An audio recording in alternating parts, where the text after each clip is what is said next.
The silence after the crowd fades is never as peaceful as it sounds. It isn't victory or relief. It's something heavier, a stillness that hangs in the air long after the last whistle. When the body is screaming and the mind is beginning to understand what it's lost, every player knows that silence. It's the moment after impact, when the roar dissolves into ringing in the ears. When the lights blur and the ground feels like it's tilting. It's the moment when the game finally stops pretending it loves you back. I've seen men stumble to the sideline, eyes vacant, lips muttering the same play over and over because their brain was stuck in a loop. I've seen trainers slap helmets, smell salts, ask names, and I've seen players nod even when they had no idea what planet they were on. They did it because the code said you never show weakness. You get up, you line up again. You hit harder the next time. That's the gospel of football until your body stops believing. Some men never come back from that silence. They walk off the field one version of themselves and never return as the same man again. The public sees the stats, the trophies, the highlight reels. What they never see is the price extracted one collision at a time. They don't hear the slurred speech in the kitchen at midnight, the confusion in the eyes of a man who can't remember his children's names, or the anger that comes from a brain that won't stop misfiring. Football is an American religion. It sells triumph, teamwork, and toughness, but behind those ideals hides an unspoken economy. Every hit has value. Every broken body becomes data. Every concussion fuels an industry built on denial. This isn't just a story about brain trauma. It's about the machinery that learned how to profit from pain. When the cameras roll on Sunday, the violence is choreographed to perfection. Helmet to helmet, body against body, the impact reverberates like a national heartbeat. The league thrives on that rhythm. Broadcasters slow it down, replay it from 5 angles, sell it back to us as inspiration. But the brain doesn't see inspiration. The brain sees trauma. Inside the skull, neurons stretch and tear. Synapses misfire. And over time, the damage compounds until something breaks that can't be repaired. Mike Webster was one of the first to show us what that silence becomes.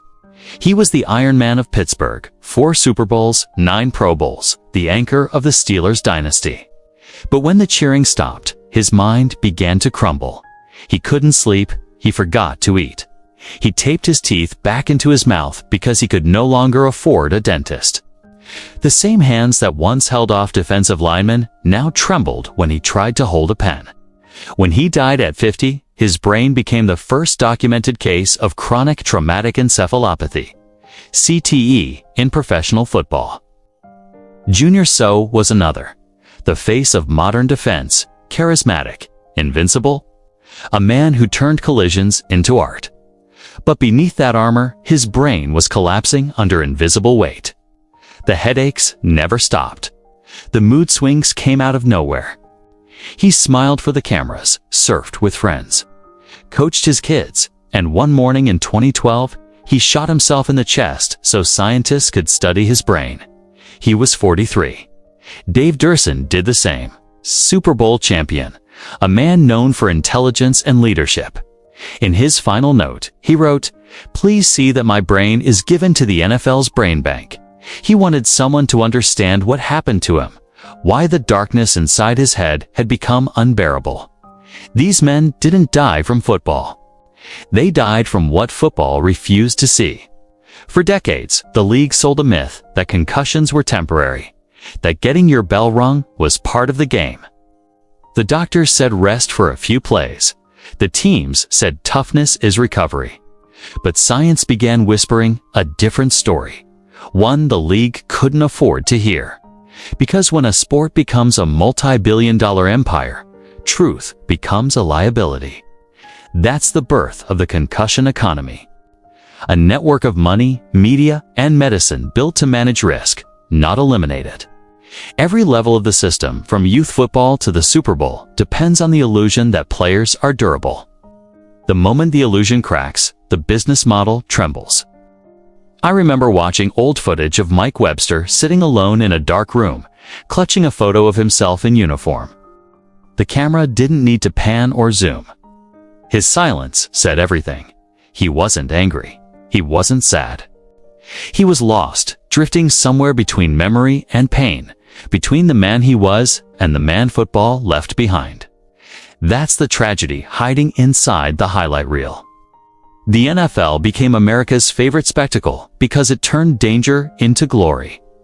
Every broken bone, every concussion, every collapse, all transformed into mythology. The game didn't just sell toughness, it sold invincibility. And we bought it, even when we knew it wasn't true. But what happens when the mythology starts to unravel? What happens when the heroes can't remember their victories? When the legends end their lives in silence? What happens when the game's greatest strength, its violence, becomes its greatest liability? The answer lies in how the system adapted. Instead of confronting the truth, it built an infrastructure to contain it. Committees were formed, studies were delayed, statistics were manipulated. The league learned to speak the language of science without ever accepting its consequences. Safety became a slogan. Awareness became marketing. The brand survived because pain was rebranded as sacrifice. And in that transformation, pain itself became profitable. Helmets evolved, not to end concussions, but to sell innovation. Player insurance was redesigned, not to protect, but to calculate acceptable loss. The league settlements weren't confessions, they were investments in silence. That's the world we're about to enter, one where the human body became a financial instrument, and the human brain became collateral. We'll trace the origins of this machine from leather helmets to billion-dollar lawsuits, from denial to discovery, from the locker room to the courtroom. We'll hear from doctors who were discredited for telling the truth, from players who paid with their sanity, and from families who watched football take everything but the body. We'll follow the evolution of a sport that refused to stop, even when its own evidence said it should. This isn't a story about a few bad hits. It's about an entire culture built on denial, a system that decided ignorance was cheaper than compassion. It's about what happens when entertainment becomes an addiction, and that addiction is fueled by human cost. The concussion economy didn't appear overnight. It was engineered over decades, refined by marketing, protected by contracts, and justified by loyalty. It survives because we love the game too much to question it. Because every Sunday, millions of us tune in to watch the violence we've convinced ourselves is beauty. But deep down, every fan knows what that silence means. The silence after the cheer fades, when a man lies still and the cameras cut away. That's not just a pause in the broadcast. It's a glimpse behind the curtain into the cost no one wants to count. What happens when the product is pain? What happens when the very thing that destroys these men also sustains the empire that celebrates them? And what happens when the truth finally becomes too loud to ignore? The answers begin here, in the story of a league that mastered denial and a nation that applauded it. Football was never meant to be safe. It was born out of the industrial age, a reflection of the country that created it. Brutal, efficient, and unapologetically physical. The game came of age in steel towns and on college fields where young men learned that pain was proof of character. To win, you didn't just outthink your opponent, you had to outlast him. From its very first whistle, the sport defined itself not by how it avoided violence, but by how it contained it. The modern NFL inherited that legacy and refined it into a product. Every tackle, every hit, every collision was packaged into a spectacle. Controlled violence became the cornerstone of its appeal, a promise to fans that what they were watching wasn't just competition, it was survival. By the time the league became a television empire in the 1960s, football had transformed from a game into America's most lucrative ritual. It wasn't simply sport anymore. It was theater, a weekly test of courage and endurance broadcast into living rooms across the nation. That was the foundation of the billion-dollar empire. Spectacle built on suffering, heroism built on hurt. The NFL learned early that the line between triumph and tragedy was its most valuable asset. When a player limped off the field or played through obvious pain, it wasn't seen as a red flag. It was a badge of honor. Fans worshipped it. Broadcasters glorified it, and the league profited from it. But beneath that heroism was a quiet reality no one wanted to confront. The same collisions that filled stadiums were altering the brains of the men inside those helmets. The same toughness that fueled legends was silently destroying lives. To understand how we got here, you have to go back to the beginning, to a time when helmets were made of leather and concussions were called getting your bell rung. In 1905 alone, 19 players were killed on the field. It took presidential intervention to save the sport. Theodore Roosevelt, a fan of its roughness but alarmed by its casualties, summoned college leaders to reform the rules or risk abolishment. They did, barely. But those reforms didn't change the game's nature. They just made its violence more efficient. As the decades passed, the equipment evolved. Leather became plastic. Pads grew thicker. The hits grew harder. By the 1950s, the helmet designed originally for protection had become a weapon. Players led with their heads, confident that technology would save them. But physics doesn't care about confidence. When two helmets collide at full speed, the brain still slams against the inside of the skull. The tissue stretches, bruises, and tears. The damage doesn't always appear immediately. It accumulates quietly, play after play, season after season. For most of football's history, this damage was invisible. The medical vocabulary didn't exist yet. Trainers and coaches used simpler language. Dings, stingers, bell ringers. These weren't treated as injuries. They were rites of passage. You shook them off, maybe missed a down or two, then went back in. Pain was temporary. Winning was forever. That mindset became sacred. It also became the league's greatest liability.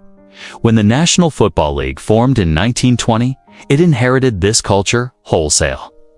It marketed its players as warriors and its games as controlled chaos. The public loved it. By the 1970s, thanks to television, that love turned into obsession. Slow-motion replay and close-up shots turned violence into art. The harder the hit, the louder the cheer. Every concussion became a highlight.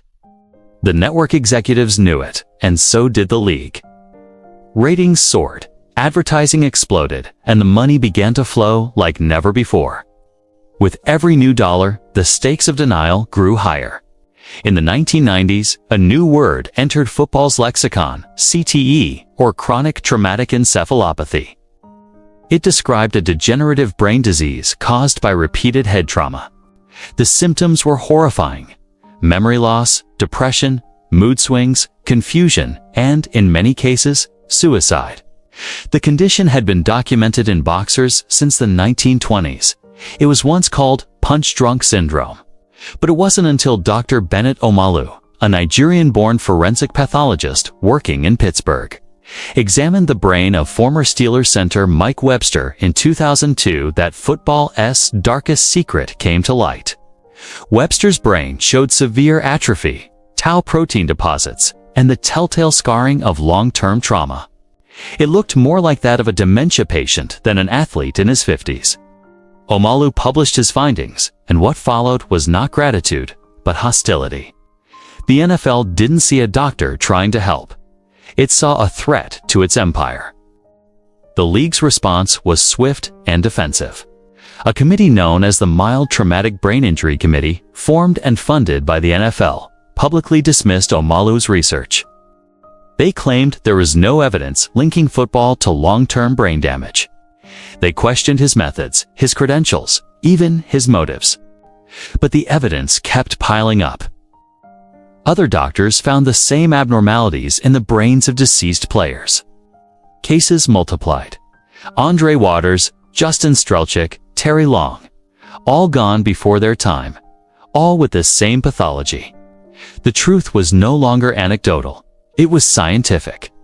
But for the NFL, admitting it would have been catastrophic. The brand was built on toughness, on the myth of recovery.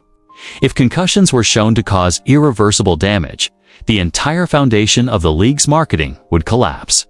Parents might pull their kids from youth leagues. Lawsuits would flood in. Sponsors might reconsider. The concussion crisis was not just medical, it was existential. So, the NFL did what corporations often do when faced with inconvenient truth. It controlled the narrative.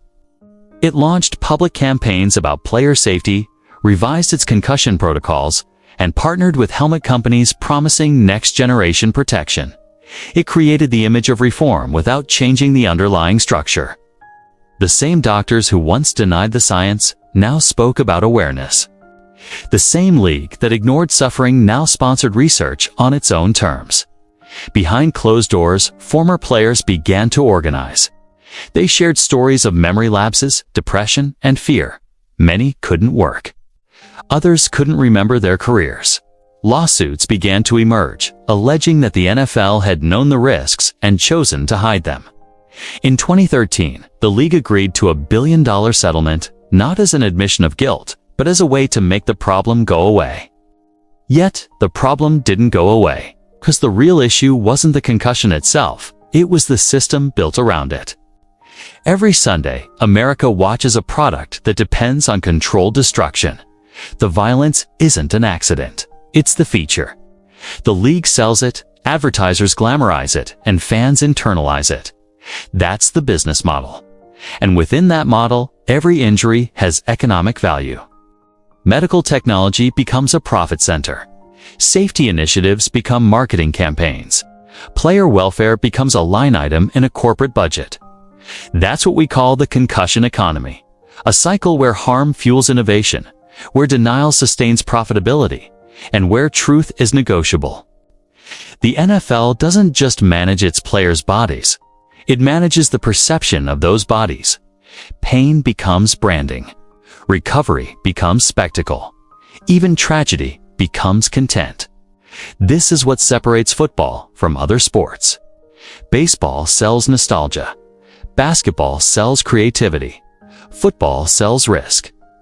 It is the only sport where violence is the point, not the byproduct. And as long as that remains true, the incentives to downplay its consequences will never disappear. The concussion crisis is not just a medical scandal, it's a cultural one. It forces us to confront what we value when we call something American. The toughness we celebrate on Sundays is the same silence we demand on Mondays. When a player's life begins to fall apart, we admire endurance but ignore its cost. We say they knew what they signed up for, as if that excuses what we choose not to see. In the end, the NFL became a mirror, reflecting both the beauty and the brutality of the nation that built it. It rewards sacrifice, celebrates resilience, and punishes vulnerability. It thrives on contradiction. The same fans who cheer for player safety also cheer the hardest hits.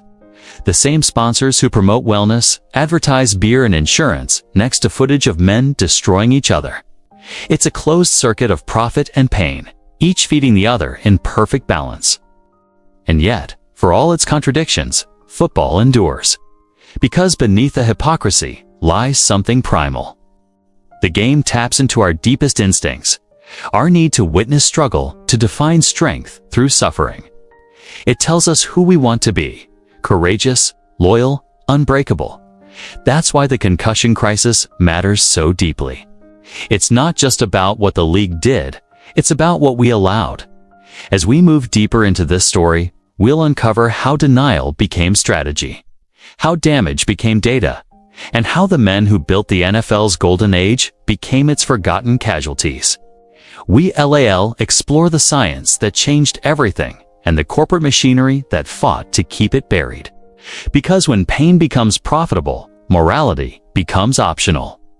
And that's the truth the NFL never wanted us to see. They always tell you the sound of the hit is what defines football, that raw collision between flesh, bone, and armor, echoing through stadiums like a drumbeat of glory. But what they don't tell you is what comes after. The ringing in the ears. The blur at the edge of vision. The brief moment where your brain jarred inside your skull tries to remember where it is. That's the real soundtrack of the sport, not the crowd, not the commentary, but the silence that follows impact. When you slow a play down to silence, you start to see it differently. You can watch the motion, the torque, the violence hidden in precision. The linebacker lowers his head, his face mask glancing up under the chin of a receiver midair. The sound cuts out. All that's left is the vibration of force traveling through to bodies built to withstand it, but never meant to repeat it endlessly. Every tackle, every block, every celebration that ends in helmets clashing is another silent debt. Another unseen withdrawal from a body's long-term balance sheet. Football was never meant to be safe. Its roots, born from the violent chaos of 19th century college rivalries, were soaked in risk. Players died even then, skulls fractured, spines crushed. But instead of reforming the game, the leaders of football simply learned to manage perception. They added padding, they added helmets, and they added rules. And yet the essence remained the same. The collision was not a flaw in the system, it was the system. The violence wasn't an unfortunate byproduct of the game. It was the selling point. The spectacle of impact became the economy of football. Inside locker rooms, the culture surrounding those hits became doctrine. A good player could be measured by how little he flinched at contact. Pain was currency, and the best players spent freely. If you're not hurt, you're not trying, one coach would say. It was a mantra, one passed from generation to generation, spoken with pride and swallowed with denial. The tape room became a shrine to collisions. Every hit replayed in slow motion as a moment of worship. But science began whispering a different story, long before the league was ready to listen. In the 1920s, boxing doctors had already identified something they called punch-drunk syndrome, the slurred speech, memory loss, and tremors found in men who had taken too many blows to the head. The same pattern appeared in wrestlers, soldiers, and later, football players. But while boxers were seen as victims of their own brutal trade, football players were framed as warriors. Their concussions were bell ringers. Their blackouts were getting your clock cleaned. The language itself sanitized the damage. By the 1970s, researchers were quietly raising concerns. One of them, Dr. Joseph Maroon of the University of Pittsburgh, began tracking the neurological aftereffects seen in former Steelers. At the time, no one wanted to hear it. Not coaches, not players, and certainly not the league. The NFL's focus was expansion, television contracts, and building a mythology that sold toughness as virtue. The science could wait. It's hard to overstate what that delay cost. By the time the NFL publicly acknowledged the problem, generations of players had already spent decades paying for collisions they could no longer remember. They were waking up in homes they didn't recognize, asking wives and children to remind them what day it was. They were losing themselves long before the world noticed. Mike Webster, Iron Mike, the cornerstone of the Pittsburgh Steelers dynasty, became the first cautionary tale that no one wanted to believe. He had been the definition of durability, playing 17 seasons, missing only a handful of games. But by the late 1990s, he was living out of his truck, confused, angry, and slipping deeper into a fog no one could explain. He would taser himself to sleep to dull the pain. He taped his own teeth back in. His body was there, but his mind was gone. When Dr. Bennet Omalu performed Webster's autopsy in 2002, he found something the NFL had never wanted documented: brown, dead clusters of tau protein, the same degenerative markers found in the brains of boxers. Omalu named it chronic traumatic encephalopathy, or CTE, and that single discovery would ignite a war between science and the most powerful sports institution in America. Still, the core truth remained. The damage wasn't born of accidents or rare hits. It was baked into the game itself. Every snap, every practice, every helmet clash was a small strike, not enough to cause immediate trauma, but collectively enough to rewire a life. Researchers began calling them subconcussive impacts. hits too minor to be noticed, too frequent to be avoided. Players could endure hundreds, sometimes thousands, of these per season. Over a career, the brain was assaulted not by one devastating blow, but by the constant hum of repetition. The NFL, of course, built empires on that repetition. The collisions filled highlight reels, sold tickets, and fueled billion-dollar broadcast rights. Fans didn't pay to see safe football. They paid to see something primal.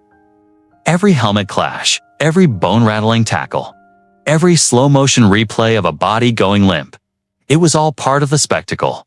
Pain was product. Violence was entertainment. And for decades, no one inside the system questioned it. Not players who feared losing their spot. Not coaches who were rewarded for fielding the toughest teams. Not owners who watched the profits stack higher every season. The machine didn't care whether a player could spell his own name by 40. It only cared that he could hit on Sunday. When I think of the price of collision, I think of that slow, invisible trade every player makes. The roar of the stadium today in exchange for silence tomorrow. The applause for toughness masking the tremors that will come years later. The system convinces them it's worth it. That pain is proof of purpose. That sacrifice is honor. But when the lights go off, when the helmets are gone, and the body starts to betray the mind, they all begin to ask the same question. Was it worth it? The collision defines football. It always has.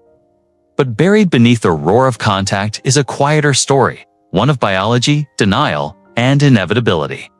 Because when two bodies collide at full speed, it's not just bones and muscles absorbing the blow. It's memory. It's identity. It's the very wiring of who we are. And when those wiring frays, when the brain begins to dissolve under the weight of invisible trauma, no replay can capture what's lost. That's the real cost of collision. Not the broken bones, but the broken lives that come long after the game is done. Before billion-dollar television deals, before helmets gleamed under artificial light, before concussion protocols and lawsuits, football was played in mud and blood. It was a brawl wearing the mask of sport. In the early 1900s, players didn't tee-walk onto manicured fields. They trudged into open patches of earth that doubled as battlefields. They wore leather caps so thin they might as well have been decorative. Their pads were scraps of horsehide stuffed under jerseys, their cleats homemade, their rules borrowed from chaos. And yet, people couldn't look away. The violence was magnetic. It was the kind of spectacle that made crowds gasp and presidents intervene. The newspapers called it organized mayhem. Coaches called it character building, players called it honor. In 1905, that illusion shattered. 19 young men died playing football in that single year. Skull fractures, broken necks, ruptured organs. Colleges from Pennsylvania to Illinois were burying sons faster than they could graduate them. Newspapers began printing body counts alongside box scores. There were calls to outlaw the sport entirely. Death harvests on the gridiron. One headline read, "The public appetite for brutality had found its limit."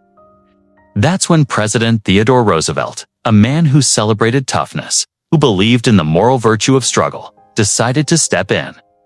Roosevelt's own son was a Harvard player, and even he had been battered by the reckless collisions of the time. The president called a summit at the White House in October 1905, summoning representatives from Harvard, Yale, and Princeton. His message was clear: reform this game, or it will be buried alongside its victims. What came next wasn't mercy. It was adaptation. Out of those meetings emerged the Intercollegiate Athletic Association, which would later become the NCAA. The forward pass was legalized to open up the field and reduce mass collisions. Formations like the flying wedge, which sent players charging shoulder first into clustered opponents, were banned. Rules were introduced to penalize unnecessary roughness. But the truth is, these reforms didn't change the spirit of football. They refined it. Violence didn't vanish, it evolved. The sport learned to disguise brutality as athleticism, to translate savagery into strategy. Coaches began teaching players to hit smarter, not softer. Leather helmets replaced wool caps, giving an illusion of safety but little real protection. The blood stayed. It just looked more professional. By the 1920s, professional football began to emerge from the college shadows. Men like Jim Thorpe and Red Grange brought the game to the industrial cities of America, places where toughness was a badge of survival. The crowds that packed into makeshift stadiums didn't see football as barbarism. They saw it as a mirror of their own lives. Steelworkers, miners, factory hands. They knew the cost of physical labor. Watching men collide on the field wasn't shocking. It was familiar. That cultural acceptance hardened into identity. Football became America's proof of character. Coaches preached that the game built moral fiber. Politicians pointed to it as a metaphor for national resilience. It was no longer enough to play well. You had to endure. You had to take hits and rise again. The blood on the leather became part of the legend, even as safety measures were introduced, better equipment, standardized fields. Referees, the underlying philosophy, stayed untouched. Real men took pain in stride. And so the sport grew more dangerous in a quieter, more insidious way. Helmets grew harder, pads thicker, collisions sharper. The very technology meant to protect players paradoxically encouraged more risk. A man in armor feels invincible, and invincibility invites recklessness. By the 1930s, football was a sanctioned form of controlled violence, and its audience had grown addicted to it. It was the Great Depression, and Americans were desperate for heroes who could take punishment and still stand tall.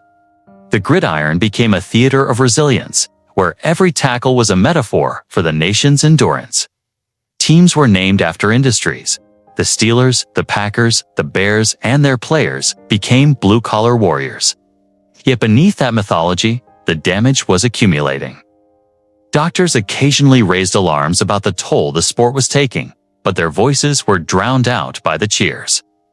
One 1933 report in the Journal of the American Medical Association warned of repeated concussive injuries resulting in personality changes and cognitive deficits. But the public had no interest in medical nuance. Football wasn't about science, it was about spectacle. The very structure of the game ensured that violence remained profitable. Owners understood that fans came for collisions. Promoters advertised games with phrases like smash-mouth football and gridiron war. The language itself was militarized. It turned broken bones into metaphors for courage, blood into branding. By mid-century, the NFL had found its rhythm. It wasn't yet the empire it would become, but its foundation was unshakable. A sport that sold pain as entertainment. The seeds planted in those early decades when Roosevelt's reforms saved football from extinction had sprouted into a national obsession. But what no one realized then was that those same reforms, meant to make the game safer, had only made it more efficient at delivering impact. The field became faster. The players became larger. The collisions, once clumsy and uncoordinated, became calculated. The DNA of danger remained intact. It had simply learned to wear a uniform. When I look back at those sepia photographs of men in leather helmets, eyes blackened, jerseys torn, I don't see primitive football. I see the beginning of the concussion economy. Every tackle, every bloodied face, every cracked rib laid the groundwork for what would follow. A system that measured heroism by how much punishment a man could absorb. The game was never reformed out of violence. It was re-engineered to sustain it. And that, as the unspoken truth about the sport's origins. It was unbuilt despite danger. It was built through it. The brutality was not a problem to be solved. It was the product to be sold. And over time, the sport's architects learned a dangerous lesson. If you wrap pain in patriotism and call it perseverance, the world will cheer for it. By the 1960s, America was no longer gathering around the bleachers, was gathering around the screen. The sound of shoulder pads colliding and helmets ringing now echoed through living rooms nationwide. The National Football League had found its perfect amplifier: television. And with it came transformation. Football was no longer just a sport. It became spectacle. The players, once anonymous warriors of mud and leather, were now broadcast into millions of homes larger than life, mythic in their punishment, immortalized through every hit. Television didn't just change how football was watched, it changed what football was. Slow-motion replay turned collisions into choreography. Camera angles made the violence intimate, sudden, cinematic, unavoidable. The thud of impact became part of the soundtrack of American Sundays. Producers learned that pain, when captured just right, could be mesmerizing. And so the league leaned in. NFL Films, founded in 1962 by Ed Sabal and his son Steve, became the myth-making machine. They framed football as modern warfare, slow motion, spirals against gray skies, orchestral brass swelling under scenes of men staggering to their feet. Narration transformed exhaustion into nobility. The language of combat, trenches, warriors, battles, became everyday lexicon. Football wasn't just entertainment. It was a metaphor for masculinity, for endurance, for the American soul itself. But beneath the booming narration and orchestral drums was an uncomfortable truth. The league was learning to monetize human trauma. Every slow-motion hit, every close-up of a dazed player shaking off a blow, taught viewers what to crave. Fans began celebrating collisions as defining moments, not warnings. The biggest hits became the most replayed highlights. Pain was no longer a byproduct of the game, was the product. Television ratings reflected the hunger. In 1958, the greatest game ever played, the NFL championship between the Colts and Giants, went into sudden death and drew unprecedented national attention. By the time the first Super Bowl aired in 1967, 60 million Americans were watching. The message was unmistakable. Violence sold. Every bone-rattling tackle was another reason for sponsors to pay more, networks to invest more, and players to hit harder. And the players, for their part, accepted the bargain. They were gladiators in a digital coliseum. Their battles replayed endlessly across networks, newspapers, and highlight reels. The more they endured, the more immortal they became. Men like Dick Butkus, Deacon Jones, and Jack Tatum turned brutality into legacy. Butkus was described as a bear in cleats. Jones bragged about inventing the term head slap, and Tatum proudly called his autobiography, "They Call Me Assassin." That was the culture. Intimidation was identity. Pain was a kind of currency. You didn't flinch because flinching meant weakness. Every player knew his worth was measured by how much he could withstand. Coaches reinforced it. Teammates expected it. And the league, through every glossy highlight, rewarded it. Doctors on the sidelines often treated concussions as inconveniences, not injuries. A bell rung was an acceptable euphemism for brain trauma. The unwritten rule was simple. If you could stand, you could play. Smelling salts, tape, and injections became standard equipment. The term brain injury didn't exist in the lexicon of Sunday football. Players didn't talk about memory loss or dizziness, they talked about grit. The 1970s took that glorification to another level. With Monday Night Football, the league became a national ritual. The opening theme music was a drumbeat of adrenaline, and Howard Cosell's voice gave the games a theatrical gravity. Viewers tuned in not just for scores, but for collisions. A crushing hit wasn't just an event, tit was content. Broadcasters replayed it, dissected it, celebrated it. And the NFL, now flush with TV contracts, realized that violence could be branded. Helmet logos became icons. Teams like the Raiders, Steelers, and Cowboys were marketed as modern tribes. Their toughness wasn't accidental. It was identity, crafted, and sold.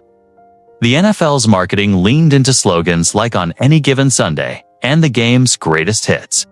Pain was aestheticized, but inside the locker rooms, the cost was building. Players reported headaches that lasted for days, mood swings, blurred vision. Many laughed it off. Others drank to forget it.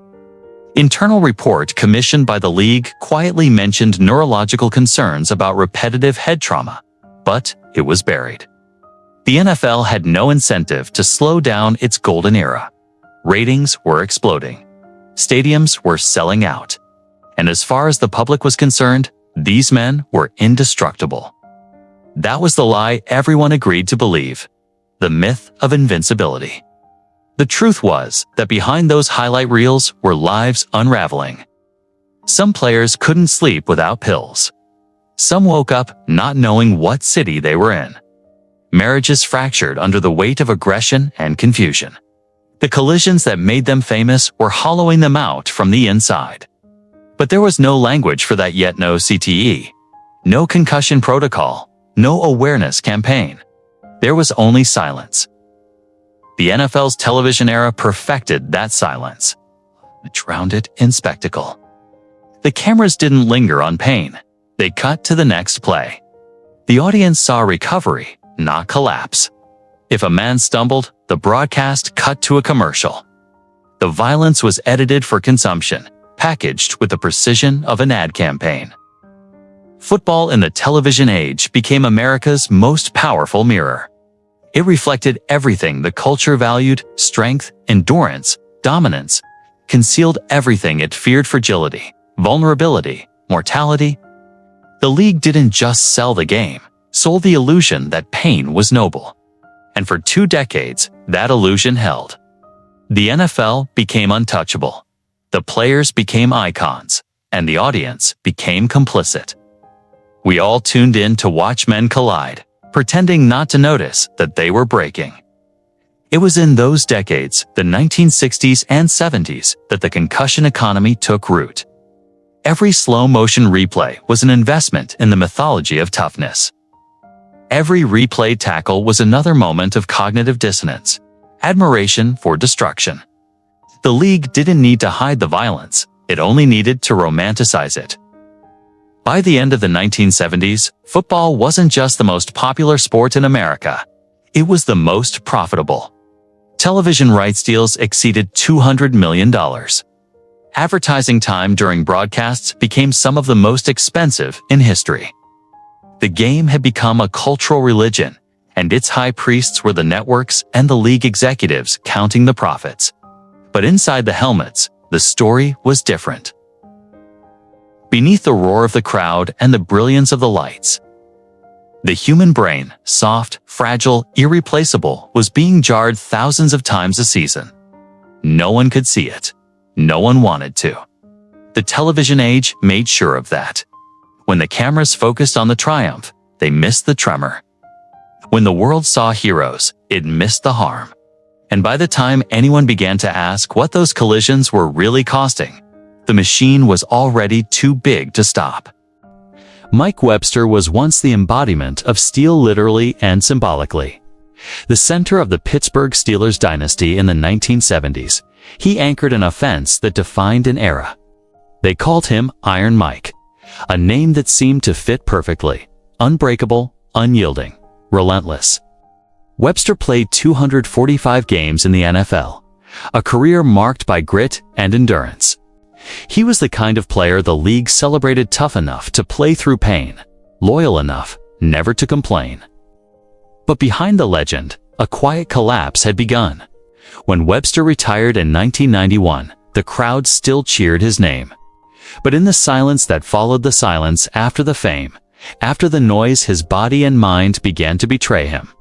He was only in his 40s, but his memory flickered like a dying light bulb. He would forget conversations mid-sentence, misplace objects, lose track of time. Friends said he would vanish for days, living out of his truck or sleeping on park benches in Pittsburgh. The man who once stood unmovable at the line of scrimmage was now adrift, disoriented, broken. Teammates who visited him later said it was like watching a ghost of football's past. He didn't look right, one recalled. He didn't talk right. His once chiseled frame had deteriorated, his speech slurred, his behavior erratic. Webster sometimes used a stun gun on himself to sleep. He applied superglue to his teeth when they fell out. His body ached from decades of collisions, but it was his mind that suffered most the silent injuries, the kind no X-ray could see. By the late 1990s, Webster was destitute. He slept in his pickup truck, estranged from his wife and children. The man who had earned championships and honors was now living in a fog of confusion. When he died in 2002 at the age of 50, few outside the football world paid attention. But his death would ignite a war that would change the league forever. At the Allegheny County Coroner's Office, young Nigerian-born pathologist named Dr. Bennet Omalu was on duty when Webster's body arrived. Omalu wasn't a football fan. He knew little about the sport or its culture. What caught his attention wasn't the name, was the tragedy. Here was a man in his 50s, physically broken and mentally destroyed without any apparent cause. There were no drugs in his system, no major visible brain injury. Something didn't add up. Omalu decided to investigate further. He examined Webster's brain carefully, slicing thin sections to be studied under a microscope. What he saw shocked him. The tissue was scarred and speckled with brown clumps, abnormal accumulations of tau protein, the same substance found in the brains of boxers who suffered from dementia pugilistica. But Webster wasn't a boxer. He was a football player. In 2005, Omalu published his findings in the journal Neurosurgery. He called the condition chronic traumatic encephalopathy (CTE). It was a degenerative brain disease caused by repetitive head trauma, even in the absence of concussions. It explained Webster's memory loss, confusion, depression, and self-destructive behavior. Omalu's conclusion was simple, yet explosive. Football had killed Mike Webster. The NFL did not take kindly to that statement. Within months, the league's mild traumatic brain injury committee, led by team doctors with deep ties to the organization, attacked Omalu's study. They accused him of flawed methodology, claimed his findings were unscientific, and demanded the journal retract his paper. The committee argued that there was no proven link between football and long-term brain damage. It was a familiar play: deny, delay, discredit. But Omalu stood firm. He wasn't trying to destroy football. He was trying to tell the truth. His research was later validated by other scientists who examined the brains of former players and found the same pathology. The evidence grew impossible to ignore. Yet for years, the league's official position remained one of skepticism. They funded studies that minimized the risk, downplayed concussions, and framed head injuries as temporary conditions rather than chronic diseases. Webster's case became the crack in the NFL's armor the moment when the myth of invincibility began to fracture. Reporters like Mark Finarawada and Steve Finaru of ESPN and Jean-Marie Lasquez for GQ brought Webster's story to the public, exposing the league's efforts to control the narrative. The more the NFL resisted, the more people questioned why. Behind the corporate defensiveness was a simple truth. Acknowledging CTE would mean acknowledging liability. It would mean admitting that the league had built its empire on bodies and brains it could not replace. And it would mean rewriting decades of branding that portrayed football as the ultimate test of manhood. The concussion crisis wasn't just a medical issue, which was an existential one. The fallout from Webster's autopsy rippled through the sport. Other players came forward, men like Terry Long, who died by suicide in 2005, and Andre Waters, who took his life in 2006. Their brains, too, showed signs of CTE. Each new case deepened the moral indictment. These weren't isolated tragedies. They were symptoms of a systemic failure. Omalu's findings eventually reached Capitol Hill. Lawmakers demanded answers from NFL officials who continued to deny causation. The parallels to big tobacco were impossible to miss, an industry denying harm while its profits soared. It was no longer just about science. It was about power, money, and the control of truth. But amid the politics and lawsuits, it's easy to forget the human center of it all. Mike Webster. His story wasn't just a case study. It was a man's descent into a kind of invisible death.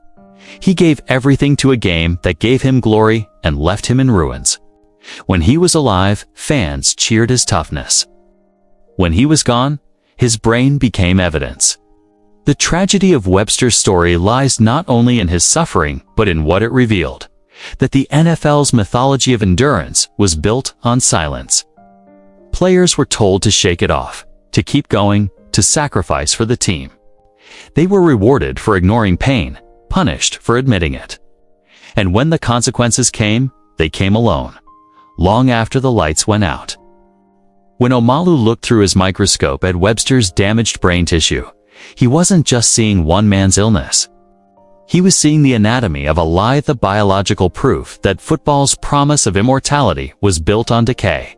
Mike Webster didn't die a hero. He died forgotten, confused, and abandoned. But in death, he forced a reckoning. His brain became the Rosetta Stone of football as darkest truth, the game. As greatest strength, its capacity for collision was also its greatest weapon against its players. And as the NFL doubled down on denial, the concussion economy found its next accelerant, a public too enthralled by the spectacle to look away. They called him naive, a pathologist who didn't understand football, didn't understand America, and didn't understand that there are some truths people simply don't want to hear. But Dr. Bennet Omalu wasn't from the world of Sunday stadiums or locker room codes. He was a Nigerian immigrant who believed in the sanctity of evidence, that every organ, every cell, told a story. And in 2002, that story began with a dead man whose body no one wanted to claim: Mike Webster. Omalu stood over Webster's brain under fluorescent light. On the outside, it looked normal. But under the microscope, Omalu saw something that shouldn't have been there: clusters of tau protein, twisted like burnt wiring. The kind of brain damage usually found in boxers or soldiers exposed to repeated blasts. He called it chronic traumatic encephalopathy, CTE, and for the first time, he dared to suggest that football itself was responsible. That every play, every hit, every celebrated collision was rewiring the brains of men who'd been told they were heroes. But when Omalu tried to publish his findings in neurosurgery, the backlash came fast. The NFL's Mild Traumatic Brain Injury Committee, a group created to study concussions but staffed mostly by league insiders, dismissed him outright. They said his work was flawed, speculative, unscientific. Behind closed doors, their message was clearer: this man is a threat. Omalu couldn't understand it. He wasn't attacking the game. He was trying to save the men who played it. But he didn't realize that football wasn't just a sport anymore. It was an economy, an empire built on controlled violence, and the NFL was its Vatican. To question its theology was heresy. He received quiet warnings. Colleagues told him to move on, to let it go. His university began to distance itself. He was told he'd misdiagnosed Webster's brain, that he didn't have the expertise, that he was embarrassing the institution. Omalu later said, "I thought I was doing good science. I didn't know I was entering a war. It was a war fought in silence through funding denials, professional isolation, and the subtle dismantling of credibility." The NFL didn't have to sue or threaten him directly. It just had to question his legitimacy in the right circles. That was enough. Meanwhile, other cases began to appear. Terry Long, Andre Waters, both former players who died by suicide, both showing the same microscopic signature of damage that Omalu had found in Webster. Each time, the NFL's response was the same: deny, deflect, delay. They claimed there was no evidence linking football to long-term brain disease. The pattern was unmistakable. Omalu's mentor, Dr. Cyril Wecht, once said, "The NFL thought they were bigger than the truth." And for years, they were right. The league's annual revenue surpassed $10 billion, with TV networks locked in billion-dollar contracts. Every fall Sunday, America tuned in to watch men destroy themselves for glory, and the machine kept running. In interviews, Omalu spoke softly, almost apologetically, about his findings. He never blamed the game. He blamed the system that refused to see. "If you know better, you do better," he said. The NFL knew, and they chose not to. The league scientists, however, weren't searching for truth. They were managing a narrative. Their research, later revealed through congressional investigations, routinely downplayed concussion risks. Studies excluded players who suffered severe head trauma, the very data that would change the outcome. It wasn't science, it was brand protection disguised as medicine. For Omalu, the backlash became personal. He faced racial slurs, threats, even subtle harassment. His car was vandalized. He began to fear for his safety. Yet he refused to retract his work. "Truth does not change," he told a colleague. "Whether you accept it or not, it remains." What made his defiance so dangerous wasn't just that he found something new. It was that he named it: chronic traumatic encephalopathy. Once you give something a name, it exists. It can't be erased or denied. And the NFL knew that a single undeniable truth could unravel decades of silence. In 2009, after years of denial, the NFL finally admitted, under congressional pressure, that concussions could have long-term consequences. But even then, it was a strategic retreat, not a surrender. Behind the scenes, the league was already shaping a new narrative. Safety reforms, improved helmets, concussion protocols. The message wasn't accountability, it was control. Omalu's journey was turned into a Hollywood film later, but the reality was darker than any movie could show. He wasn't a cinematic hero. He was a man exiled from the institution he loved. His discovery cost him his career in American football research. He left Pittsburgh and continued his medical work elsewhere. The NFL, meanwhile, buried his legacy under committees, conferences, and carefully worded statements. But Omalu's findings couldn't be buried. Other researchers picked up where he left off. Dr. Ann McKee at Boston University, Dr. Robert Cantu, and a growing network of neuropathologists. They built a brain bank, examining the tissue of deceased players. One by one, the results came back positive. Linebackers, quarterbacks, linemen, all showing advanced CTE. It wasn't a coincidence anymore. It was a pattern, a system, an epidemic. And through it all, Omalu remained distant, almost mournful. "I was not fighting football," he said in a later interview. "I was fighting for the truth." But in America, the truth can be inconvenient. The irony is that the man who was never supposed to speak ended up changing the entire conversation. Before Omalu, concussions were part of the game, just getting your bell rung. After him, they became a symbol of the sport's moral reckoning. Yet even as awareness grew, the machine adapted. The NFL turned concussion management into another revenue stream. Helmet manufacturers launched multi-million-dollar safety campaigns. The league partnered with tech firms and medical foundations, creating the appearance of progress. But behind the glossy PR, the culture of silence persisted. Players were still pressured to return quickly. Coaches still valued toughness over caution. And fans still cheered the hardest hits. Dr. Omalu once said, "The truth will always win. But sometimes it takes generations." He was right.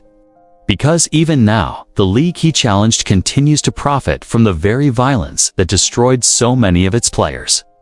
The concussion crisis didn't end the NFL. It became another chapter in its mythology, a cautionary tale wrapped in sponsorships and halftime tributes. And that's the cruel symmetry of it all. The doctor who wasn't supposed to speak gave voice to the silence at the heart of America's favorite sport. A silence that still echoes every Sunday, every time a helmet hits the turf. And every time a player doesn't get up as fast as he used to. Denial, when institutionalized, becomes more than ignorance. It becomes policy.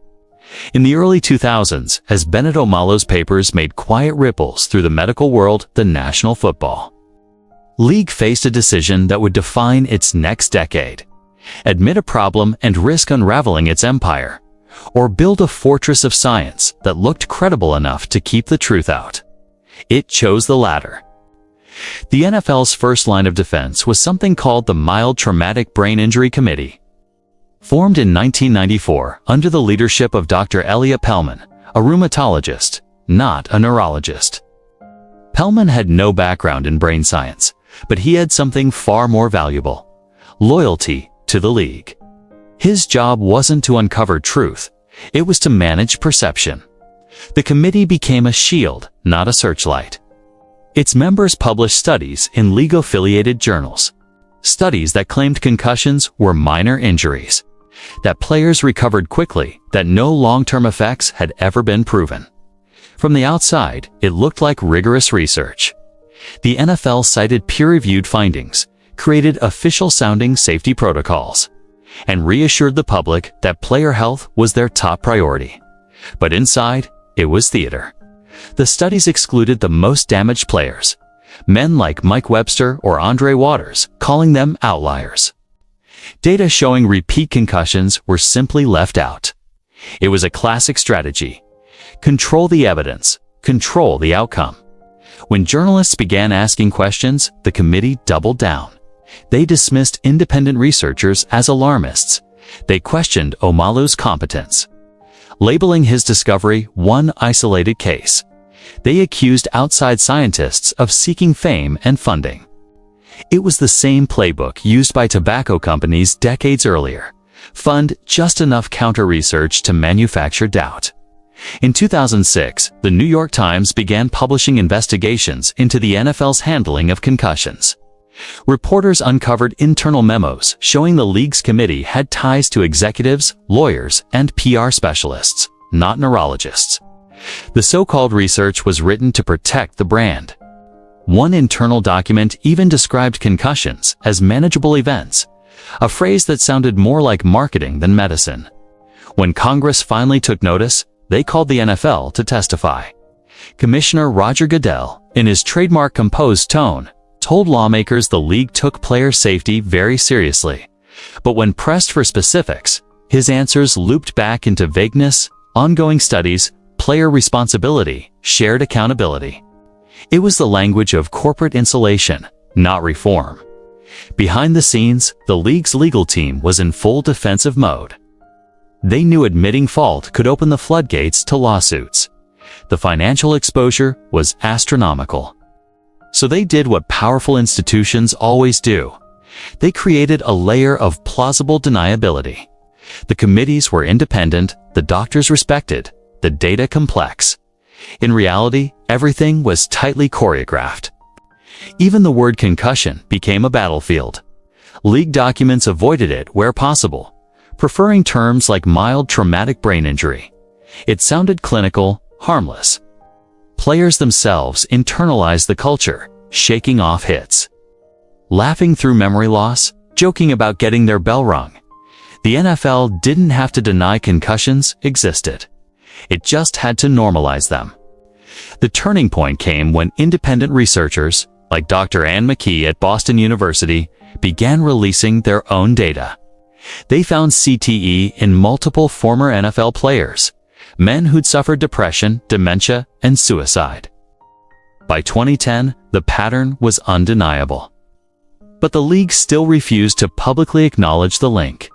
When ESPN partnered with PBS to produce League of Denial, a documentary exposing the NFL's concussion cover-up, the league's response was swift. They pressured ESPN executives, threatening to pull future partnerships and broadcasting rights.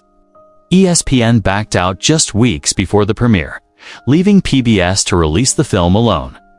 It was a chilling demonstration of power. Even a media giant could be bent by the weight of the shield. In one congressional hearing, Representative Linda Sanchez said, "It reminds me of big tobacco, how they denied the link between smoking and lung cancer." The comparison stuck. From that point forward, the NFL's concussion crisis wasn't just a medical story, it was a scandal. Dr. Pellman eventually resigned, but his committee's work lived on through new names and new faces. The NFL formed a new head, neck, and spine committee, this time with credentialed neurologists, but the structure of control remained. League-appointed scientists, league-approved research grants, league-managed messaging. It was a machine designed not to find truth, but to control it. In 2013, internal league emails became public through court filings. One executive wrote, "We have to be careful. Too much acknowledgement could open us up to litigation." It was an admission that the fight wasn't about science anymore. It was about liability and the players. They were the collateral damage. Men who'd given their bodies, their minds, and their memories to a system that saw them as assets on a balance sheet. Some retired and forgot their children's names. Others drifted into homelessness, addiction, or suicide. Still, the NFL pressed forward, issuing rule changes, launching Play Smart, Play Safe campaigns, and producing glossy safety commercials. On the surface, it looked like evolution. Underneath, it was containment. One former league executive, speaking anonymously, described it bluntly. "Our job wasn't to protect players. It was to protect football." The phrase League of Denial came to define not just the NFL's concussion era, but its moral philosophy. Denial was the glue that held the empire together. It allowed fans to cheer without guilt, sponsors to advertise without controversy, and executives to collect bonuses without conscience. Even when the league reached a billion-dollar settlement with former players in 2015, the fine print told the real story. The agreement compensated families, but avoided any formal admission that football caused brain damage. Legally, the NFL remained innocent. Financially, it bought peace. And so the machine kept running. New helmets, new slogans, new stars. The concussion crisis became part of the sports mythology, a lesson learned, supposedly, even as the hits remained as violent as ever. Denial in the NFL was never just a phase. It was a business model. It transformed suffering into statistics, death into data, outrage into entertainment. Every committee meeting, every press release, every lawyer's memo was part of a grander illusion that you can sanitize violence without confronting its cost.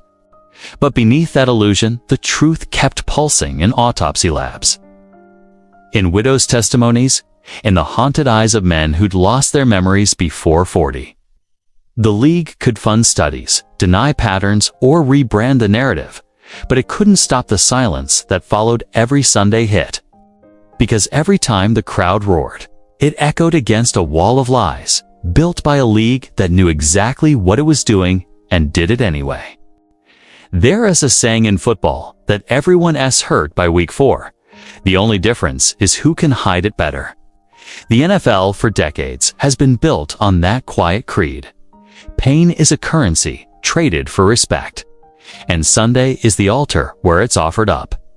In locker rooms across America, from small-town high schools to billion-dollar stadiums, the message is the same. You play through it. Bruised ribs, twisted knees, headaches that feel like thunder. None of it justifies stepping off the field. To leave a game injured is to betray the code. In this sport, toughness isn't just valued, it's mathagized. A linebacker once said, "You Dante tell the trainer you re-dizzy, you tell him you re-fine. Then line up for the next snap." That's not an outlier. That's tradition. The NFL didn't invent that mindset, but it mastered how to profit from it. Because when fans saw men playing through agony, they didn't see damage. They saw heroism. The culture of shake it off became the backbone of the brand. The league sold grit as glory, pain as perseverance. And every commercial, every slow-motion highlight, every sideline shot of a player grimacing through an injury reinforced the same story. Real men endure. But endurance had a darker meaning inside those locker rooms. Trainers carried smelling salts the way priests carry holy water. A whiff could snap a woozy player back to the moment just long enough to send him out for another hit. Take it up. Take the shot. How many fingers am I holding up? Became a joke. Doesn't matter, coach. I'm good. By the 1980s and 1990s, this wasn't just a subculture. It was the operating system of professional football. Coaches glorified the men who played through pain. Players who refused were labeled soft. And the NFL, watching from the top, knew exactly what it had. A self-sustaining mythology that kept the machine running without questions. Some called it bravery. Others knew it was survival, because in the league, every down is a job interview. Miss one, and the man behind you takes your spot. The next paycheck, the next contract, the next season, they all depend on staying on the field, no matter what your brain or body says. One former lineman recalled, "You don't want to be labeled as injury-prone. That's death in this league." Another said, "The doctor would ask if I felt off. I'd say no, even when I couldn't remember the last play." You learn early, you never say you're hurt. The silence wasn't accidental. It was cultural engineering. Generations of players were raised on the gospel of grit. Coaches preached it, teammates enforced it, and the league rewarded it. Pain is weakness, leaving the body wasn't just a motivational quote. It was a moral law. This unwritten code became so ingrained that players policed themselves. You didn't report concussions because that would make the team look weak. You didn't miss practice because you owed it to the guys next to you. "If I can stand, I can play," said one defensive end, who would later be diagnosed with CTE. "I thought that made me tough. Turns out, it just made me broken." Even after the NFL introduced concussion protocols, the culture remained the same. Spotters on the sidelines could pull players for evaluation, but players learned to mask symptoms. They memorized the questions, rehearsed the right answers. "You tell them it's your neck, not your head," said one retired safety. "You play dumb to stay in the game." This collective denial wasn't born from ignorance. It was enforced loyalty to the game, to the paycheck, to the image of invincibility. The players knew something was wrong, but in a system built on silence, truth was treason. Coaches, too, were complicit, not always maliciously, but habitually. They grew up in the same system. "You good?" meant you can walk. Trainers treated symptoms, not causes. A concussion was just another entry on the injury report, sandwiched between a sprained ankle and a sore hamstring. And when someone did speak up, the system absorbed it quietly. Team doctors were paid by the organizations, not independent medical bodies. Their loyalty wasn't to the players' long-term health. It was to the next Sunday's roster. In the 1990s, as stories like Mike Webster's decline began circulating among players, whispers grew louder. Guys started noticing patterns. Teammates who forgot play calls, who drove the wrong routes home, who slurred their speech after retirement. But those conversations stayed private. "You don't talk about that stuff in the locker room," said a former quarterback. "You talk about next week's opponent." By then, the NFL's financial incentives were already baked into every decision. Television deals, sponsorships, ticket sales, all dependent on the spectacle of physical dominance. A softer NFL would mean fewer viewers, and fewer viewers meant smaller checks. So the league leaned into its own mythology. Promotional campaigns like Feel the Power and Own the Moment framed physical destruction as entertainment. The camera lingered on the hardest hits, the heaviest collisions. Helmets clashing, bodies colliding, that was the product. And the players, willingly or not, were both creators and casualties of that product. When you build an empire on violence, you can't afford to admit it's killing its architects. So the culture of silence became the firewall. Reporters who questioned the system were brushed off. Players who expressed doubt were told to toughen up. Fans didn't want to see pain.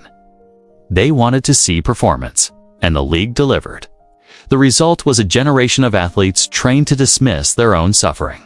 They laughed off concussions, bragged about broken bones, wore scars like medals. "It's football," they'd say, as if that explained everything. And in a way, it did. Because in the NFL, pain isn't just part of the game. It's the foundation of its identity. Without it, the mythology collapses. Without it, the brand loses its edge. The tragedy is that the very thing that made these men legends was also what destroyed them. The toughness that earned them glory became the mechanism of their decline. Every hit ignored, every symptom dismissed, every concussion denied. Each was another deposit into a system that profited from their suffering. Sundays were never just about football. They were rituals of sacrifice, televised, monetized, and normalized. Players walked into stadiums like temples, offering their bodies to a crowd that cheered without knowing the cost. And when the game was over, the silence returned, the same silence that began this story. The crowd faded, the lights dimmed, and the pain remained, unseen, untreated, unspoken. That's the real legacy of the NFL's concussion era. Not just the injuries, but the culture that made them invisible. When the silence finally cracked, it wasn't from the league offices or the sports networks. It came from the players themselves, men who had given everything to the game only to watch their bodies and minds slowly betray them. The pain that had been glorified for decades, the collisions replayed in slow motion and sold as part of the spectacle, began to reveal its true cost. Kevin Turner was one of the first to step forward. A fullback, known for his punishing blocks and relentless drive. Turner had spent 8 years in the NFL. He wasn't a superstar, but he was the kind of player teams built their foundations on, dependable, selfless, and willing to take the hits no one else wanted. By his late 30s, he began to experience symptoms that couldn't be explained away. Slurred speech, twitching muscles, memory lapses. The diagnosis was devastating. ALC, a disease often linked to traumatic brain injury. Turner's case was more than tragic. It was symbolic. He embodied the invisible generation of players who weren't paid millions, who didn't retire with endorsements or broadcasting careers, but who still sacrificed their bodies to make the game profitable. Turner believed his disease wasn't random. He believed football had done this to him, and he wasn't alone. Ray Easterling, a former safety for the Atlanta Falcons, was another. Tough, fearless, and admired for his leadership. Easterling was one of the first to file a lawsuit against the NFL for hiding the dangers of repeated concussions. But before his case could make it to court, he took his own life in 2012. His wife, Mary Ann, carried his fight forward. She would later say that Ray's decline, the depression, the confusion, the sudden rages, wasn't just about age.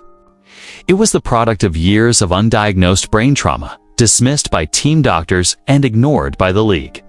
Their stories ignited a movement.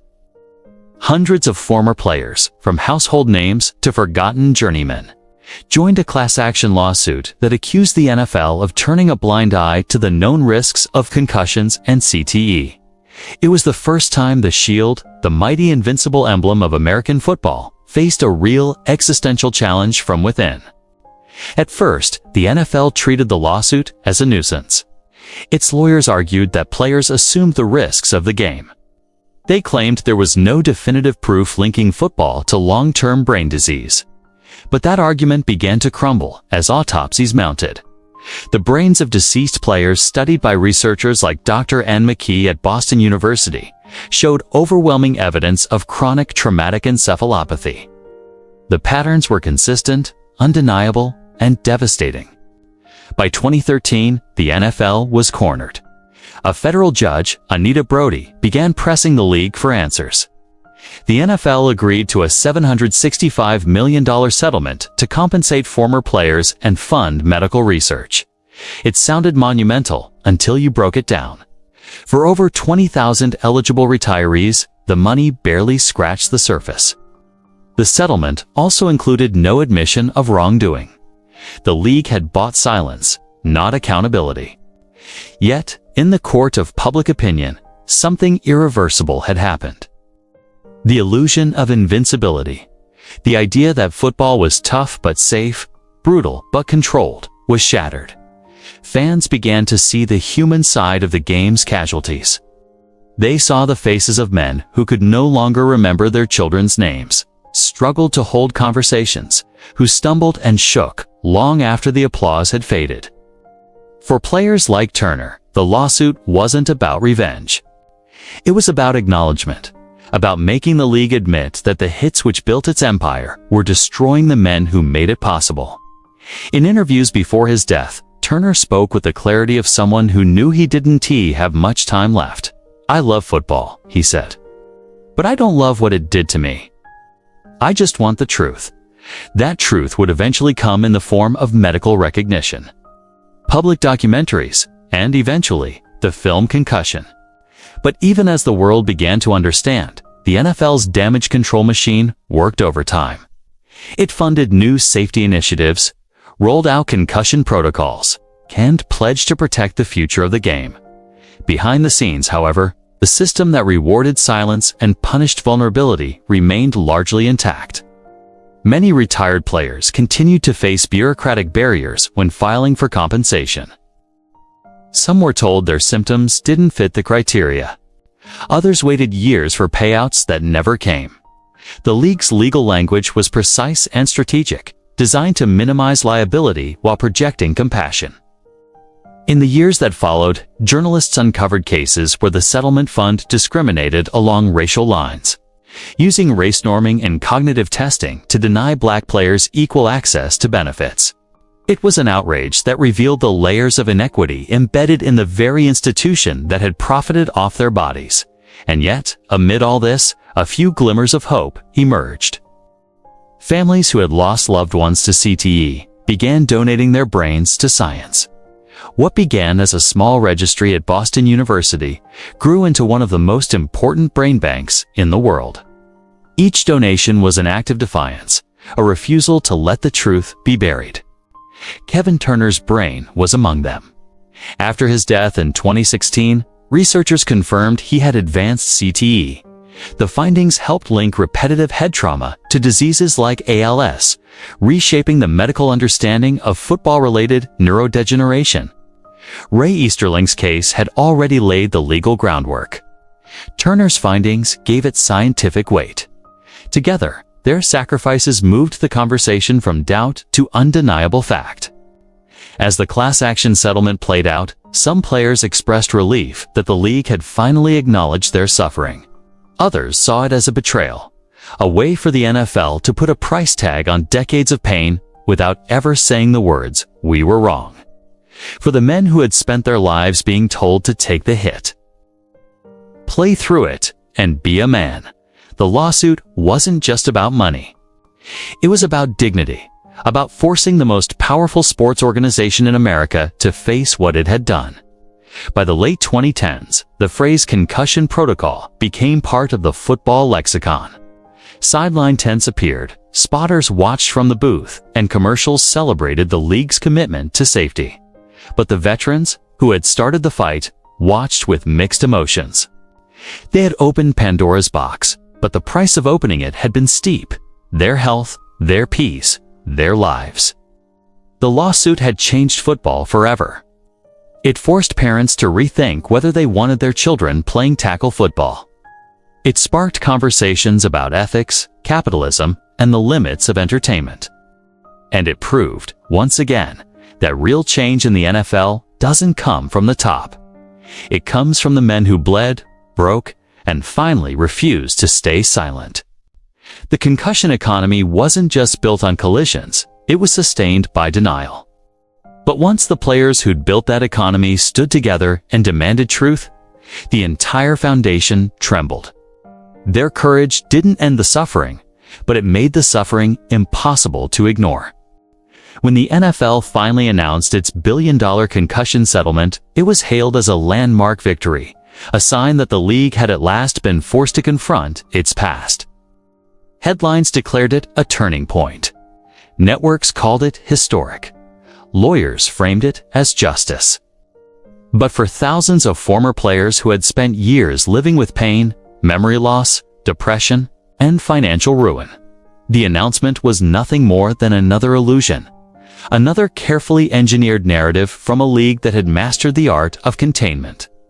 The $1 billion settlement was supposed to compensate more than 20,000 retired players who had suffered from neurocognitive decline, from early dementia to Parkinson's, ALZ, and chronic traumatic encephalopathy. It promised medical exams, baseline testing, and lifetime care. It sounded like closure, but buried within the fine print were the same tactics the NFL had always used: ambiguity, complexity, and control. At its core, the settlement didn't require the league to admit wrongdoing. there would be no official acknowledgement that football caused brain damage. No statement of accountability, no confession of deceit. It was a financial maneuver, not a moral reckoning. The NFL had found a way to protect its image while capping its liability. For many players, the process of filing claims became a second war, not fought on the field, but against a bureaucratic machine designed to exhaust them. To receive compensation, players had to undergo cognitive testing and meet strict diagnostic criteria. Those who failed to score within precise thresholds, often based on ambiguous or outdated metrics, were denied. The system was supposed to be scientific. Instead, it became a gatekeeper. And then came the scandal that exposed the settlement's most insidious flaw. Race norming. It was a term few had ever heard before, but its meaning was chilling. The practice assumed that black players had lower baseline cognitive function than white players. That meant a black former player had to show a greater level of decline to qualify for compensation. In effect, the system was calibrated to undervalue the suffering of black men who had given their lives to the game. It was a conspiracy hidden deep within legal code. It was written directly into the testing methodology. The rationale came from outdated medical standards that used racial averages to normalize results.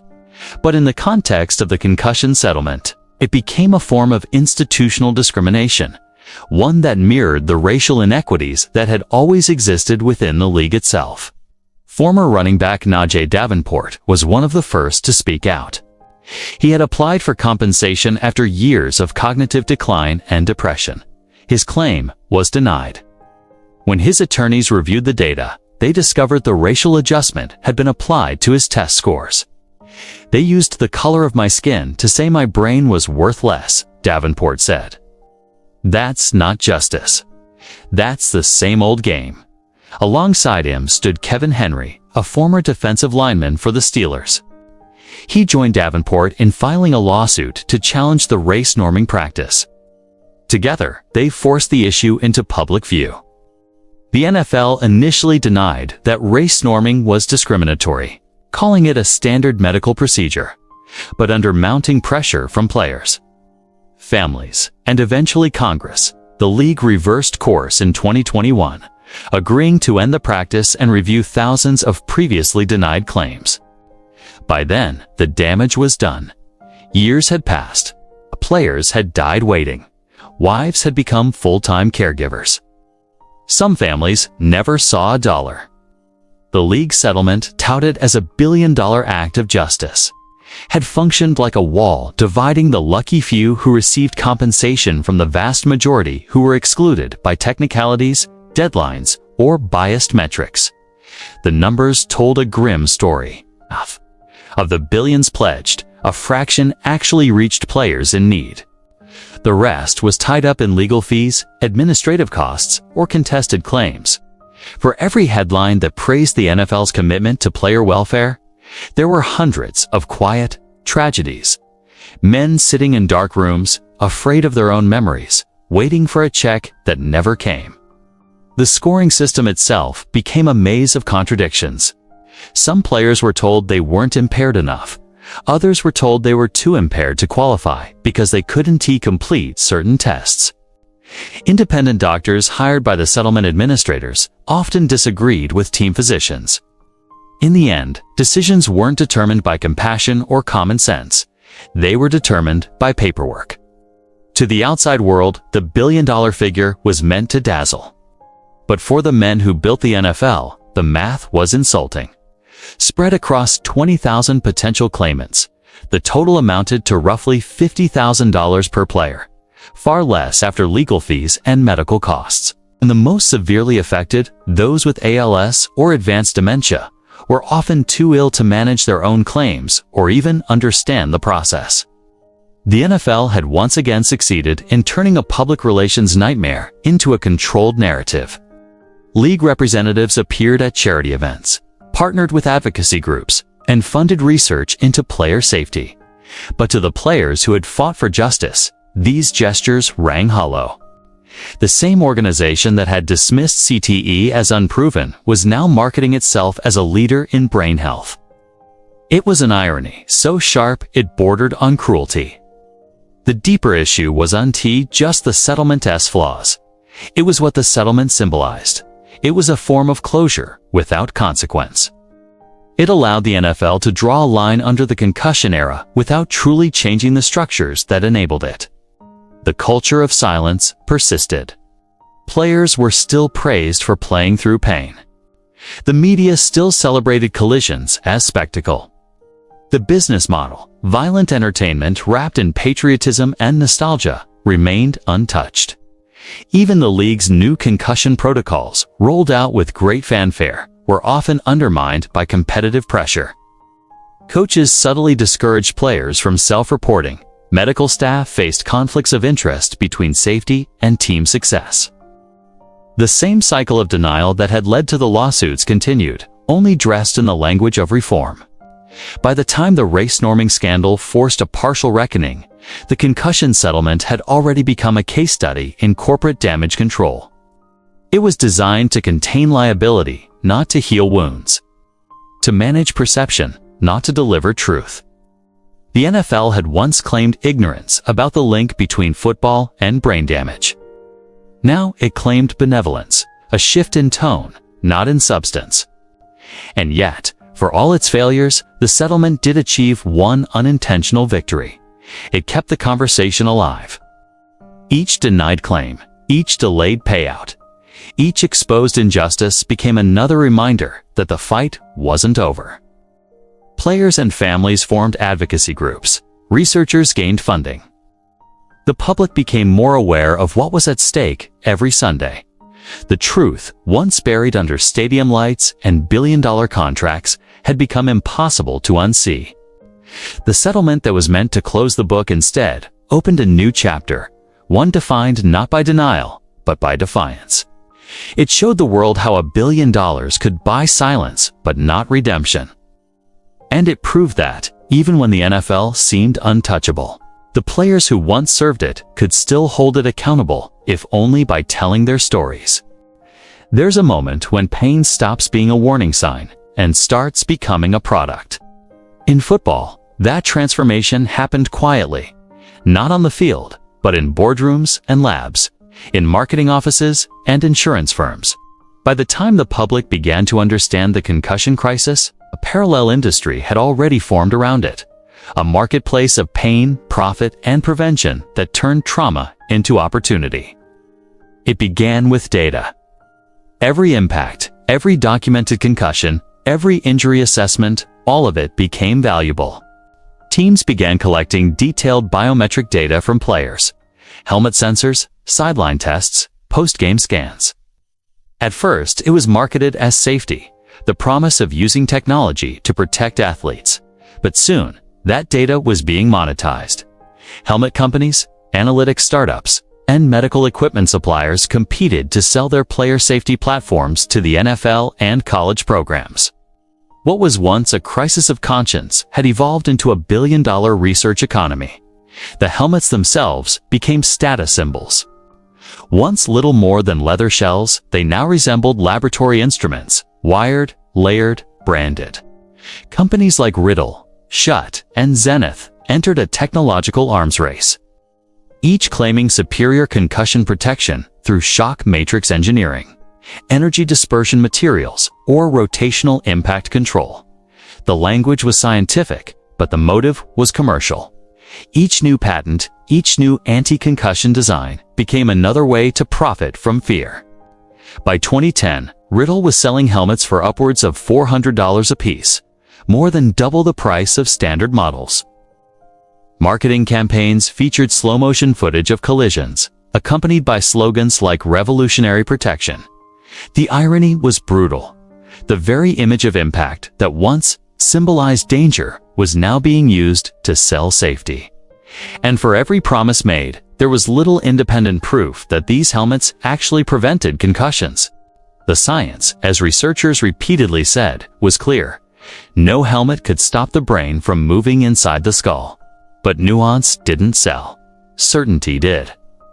The industry learned to advertise confidence, not results. It was the same model the NFL had used for decades. a brand built not on truth, but on control of the narrative. The concussion crisis also birthed a new form of corporate insurance. As lawsuits mounted, insurers began rewriting policies around sports-related neurotrauma. Some refused to cover teams entirely. Others raised premiums to astronomical levels. The NCAA youth leagues and even high schools found themselves in legal limbo, forced to pay for concussion liability coverage that barely existed a decade earlier. For brokers, this was gold. Each policy was a hedge against the violence that defined the sport. The business of risk had become the business of the game. Behind the scenes, a vast consulting industry emerged. Law firms, compliance officers, risk analysts, and medical advisors, all selling expertise in managing concussion exposure. Their job wasn't to stop injuries, but to limit legal fallout. They drafted waivers, redesigned medical forms, and taught organizations how to speak carefully about safety without admitting culpability. They were, in effect, the league's translators turning human suffering into policy language.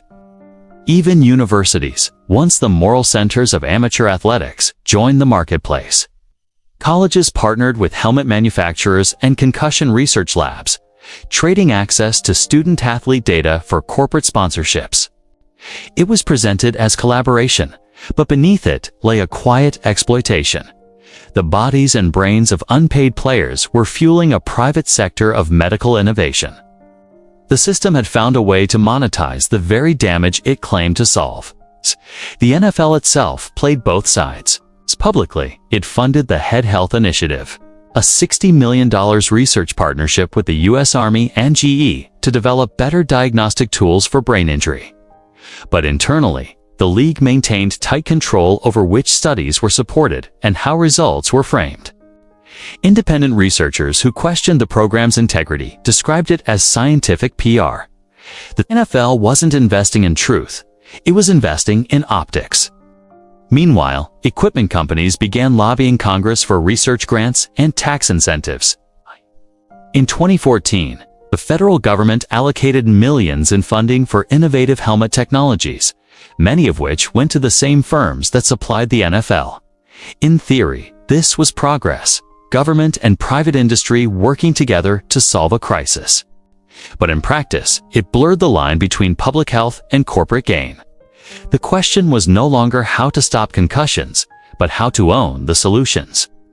Medical technology startups entered the scene, promising everything from brainwave tracking mouthguards to sideline apps that could detect concussions in seconds. Investors poured money into these ventures not out of moral duty, but because fear sells. Parents of young athletes wanted assurance. Teams wanted liability protection.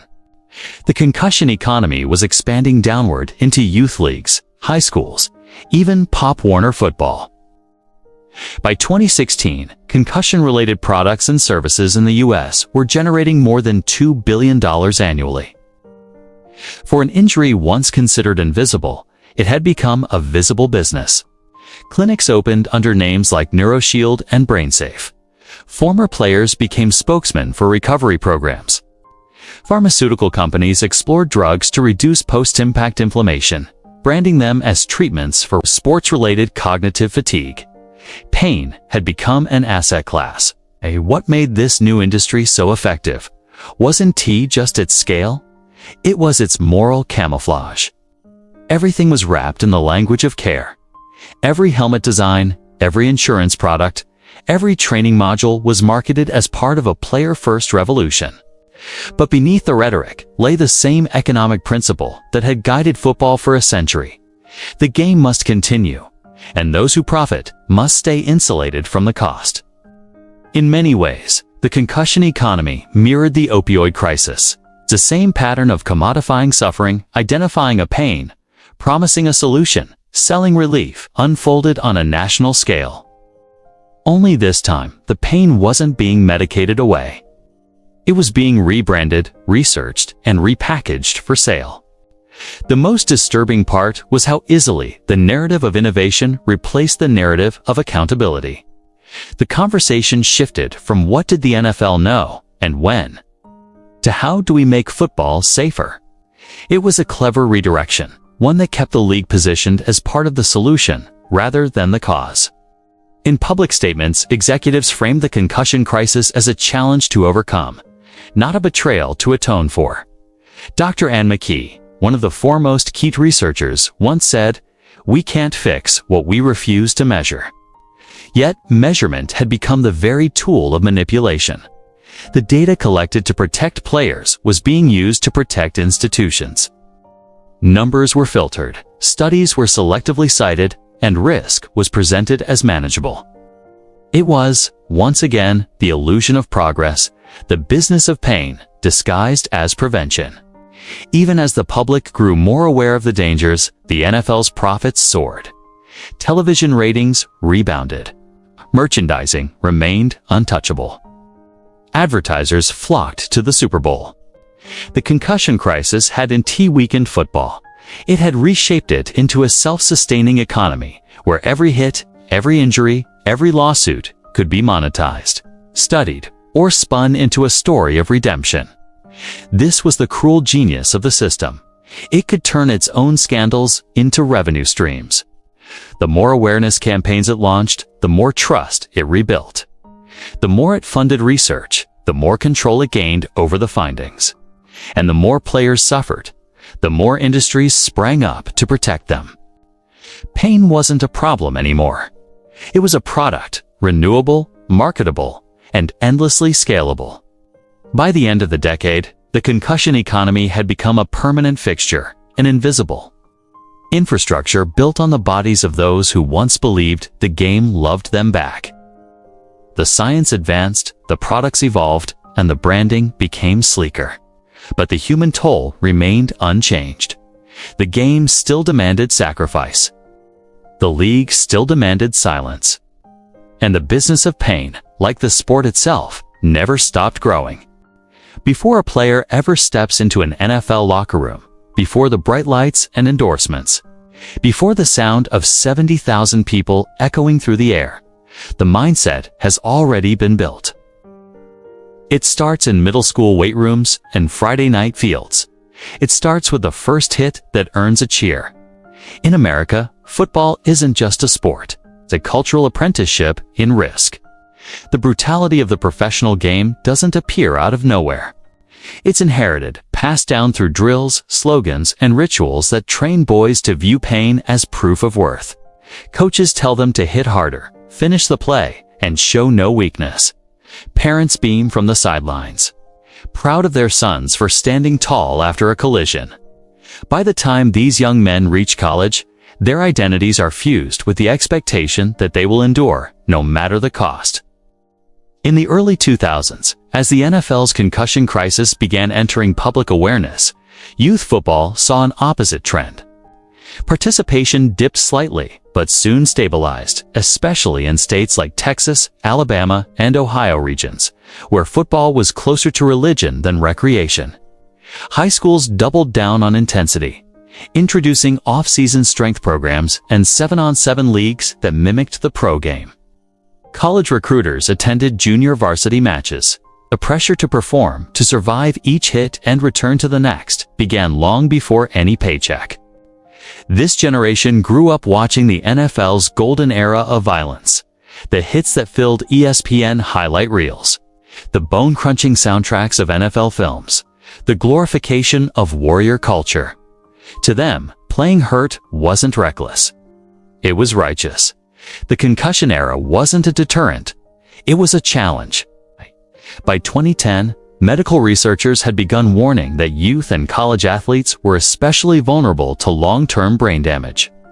The developing brain, they found, was more susceptible to repetitive subconcussive impacts, the small, often undetected blows that accumulate over years. Dr. Robert Cantu, one of the nation's leading concussion experts, wrote, "It's not the knockout hit that destroys the mind. It's the thousands of smaller ones that nobody notices." But notice was precisely what football refused to do. High school programs adopted the language of safety. Heads-up football, play smart, keep your head out of the tackle, but the reality on the field was unchanged. Players still launched themselves helmet first. Coaches still glorified the biggest hits in post-game film sessions. The banners might have changed, but the behavior didn't. The risk remained systemic, reinforced by a culture that equated hesitation with weakness. College football, meanwhile, became the league's unofficial proving ground. The NCAA, with its multi-billion-dollar television contracts, was operating a professional enterprise in everything but name. Players were unpaid, uninsured, and largely unprotected. Yet they absorbed the same collisions, followed the same regimens, and lived under the same play-through ethos as their NFL heroes. The irony was staggering. While the NFL publicly pledged to make football safer, it relied on a pipeline of players conditioned to ignore their own pain. The entire system depended on denial, a generational handoff of self-destruction disguised as discipline. The stories of collapsed players rarely made national headlines unless tragedy struck. In 2010, college linebacker Eric LeGrand was paralyzed on a kickoff return for Rutgers. His injury reignited debates about safety, but within weeks, the conversation faded. A year later, University of Pennsylvania player Owen Thomas took his own life at age 21. His autopsy revealed early-stage CTE, the same degenerative brain disease found in retired professionals. The finding was chilling. If a player barely out of college showed signs of CTE, what did that mean for millions of children in helmets across America? Still, the machine rolled forward. High school football remained a source of civic pride. Friday nights an unshakable tradition. Local economies thrived on the spectacle. Equipment manufacturers and private training facilities marketed themselves as guardians of youth safety. But their business model depended on enrollment, on parents continuing to believe that football built character, not trauma. The cultural messaging around toughness had evolved, but not diminished. Instead of shouting "man up," coaches now framed pain as resilience. The language softened, but the expectations stayed the same. A player who reported a headache was quietly benched. One who powered through earned a captain's badge. The code of silence had been passed intact from the NFL to the playground. The pipeline of risk was reinforced by visibility. College football was now a prime-time spectacle, its own television empire generating hundreds of millions for networks and sponsors. Every hard hit was amplified in slow motion. Every moment of struggle broadcast as a moral victory. Commentators praised players for leaving it all on the field, often moments after medical trainers escorted them off it. The contradiction was almost invisible, a ritualized worship of endurance wrapped in the language of glory. By the late 2010s, new research confirmed what many suspected. Players who began tackle football before age 12 showed higher rates of cognitive decline in adulthood. The repetitive hits, even without concussions, had measurable effects on mood regulation, memory, and impulse control. Yet youth leagues continued to resist reform. Flag football alternatives were dismissed as soft. Parents were divided between fear and tradition. The cultural weight of the game was too strong to shift overnight. Football had always thrived on the illusion of control, that injuries were accidents, not inevitabilities. But at the youth and college level, that illusion was even more dangerous. There was no union to negotiate benefits, no collective bargaining agreement, no multi-million-dollar settlement fund waiting at the end. These players carried the same risk without any of the protection. In interviews, former college athletes described waking up with headaches that lasted days, hands that trembled, and memories that came in fragments. They spoke of depression, of irritability, of a creeping realization that their love for the game had cost them something permanent. "You think you're indestructible," one said. "Then you wake up one day and realize you've been breaking a little at a time." What made the new generation's plight uniquely tragic was how deeply the system depended on them. The NFL's survival required a constant influx of young, fearless bodies, men who had learned to accept collisions as currency. Every scholarship was a trade. Youth for opportunity, health for hope. The economy of pain had simply expanded its reach, recruiting younger workers into its ranks. Technology and awareness may have evolved, but the fundamental equation had not. For every concussion protocol, there was an unspoken pressure to return. For every awareness campaign, a highlight reel glorified the very violence it claimed to reform. The language of safety had become another layer of branding, a mask that allowed the machine to run uninterrupted. Today's rookies grew up in that dual reality. They watched their heroes collapse, yet still dreamed of following them. They heard about CTE, yet told themselves it wouldn't happen to them. They lived inside the contradiction, knowing the danger, accepting it anyway. That's the quiet genius of the culture. It convinces you that the risk is part of your purpose. From Pop Warner to the SEC, the field remains the same. A laboratory of collisions, a factory of ambition. Every drill, every tackle, every cheer echoes with the same message. Greatness is earned through suffering. The names change, the helmets improve, the slogans evolve. But beneath it all lies the same ancient deal. And as long as young men believe that pain is the price of belonging, the system will never lack volunteers. By the time Junior Seau retired in 2010, he was already a legend, a name whispered with reverence in locker rooms, weight rooms, and highlight reels. He was the heartbeat of the San Diego Chargers, the relentless linebacker who played like he had no off switch. For 20 seasons, Seau defined the modern gladiator, energy, ferocity, and charisma wrapped in shoulder pads. But beneath that myth was a man whose brain had been quietly unraveling, one hit at a time. He played through pain that most people would call unendurable. Torn ligaments, separated shoulders, concussions, he brushed them off like inconveniences. "It's just football," he'd say. But those words, so common in the sports culture, were a disguise for damage. After every game, his body trembled from the violence it endured. After every collision, his brain rattled in his skull. Microscopic neurons tearing, invisible scars forming. In retirement, the roar of the crowd was replaced by silence. And in that silence, the noise began. The restlessness, the mood swings, the sleepless nights. Friends described Seau as off. His smile, once effortless, began to look like a performance.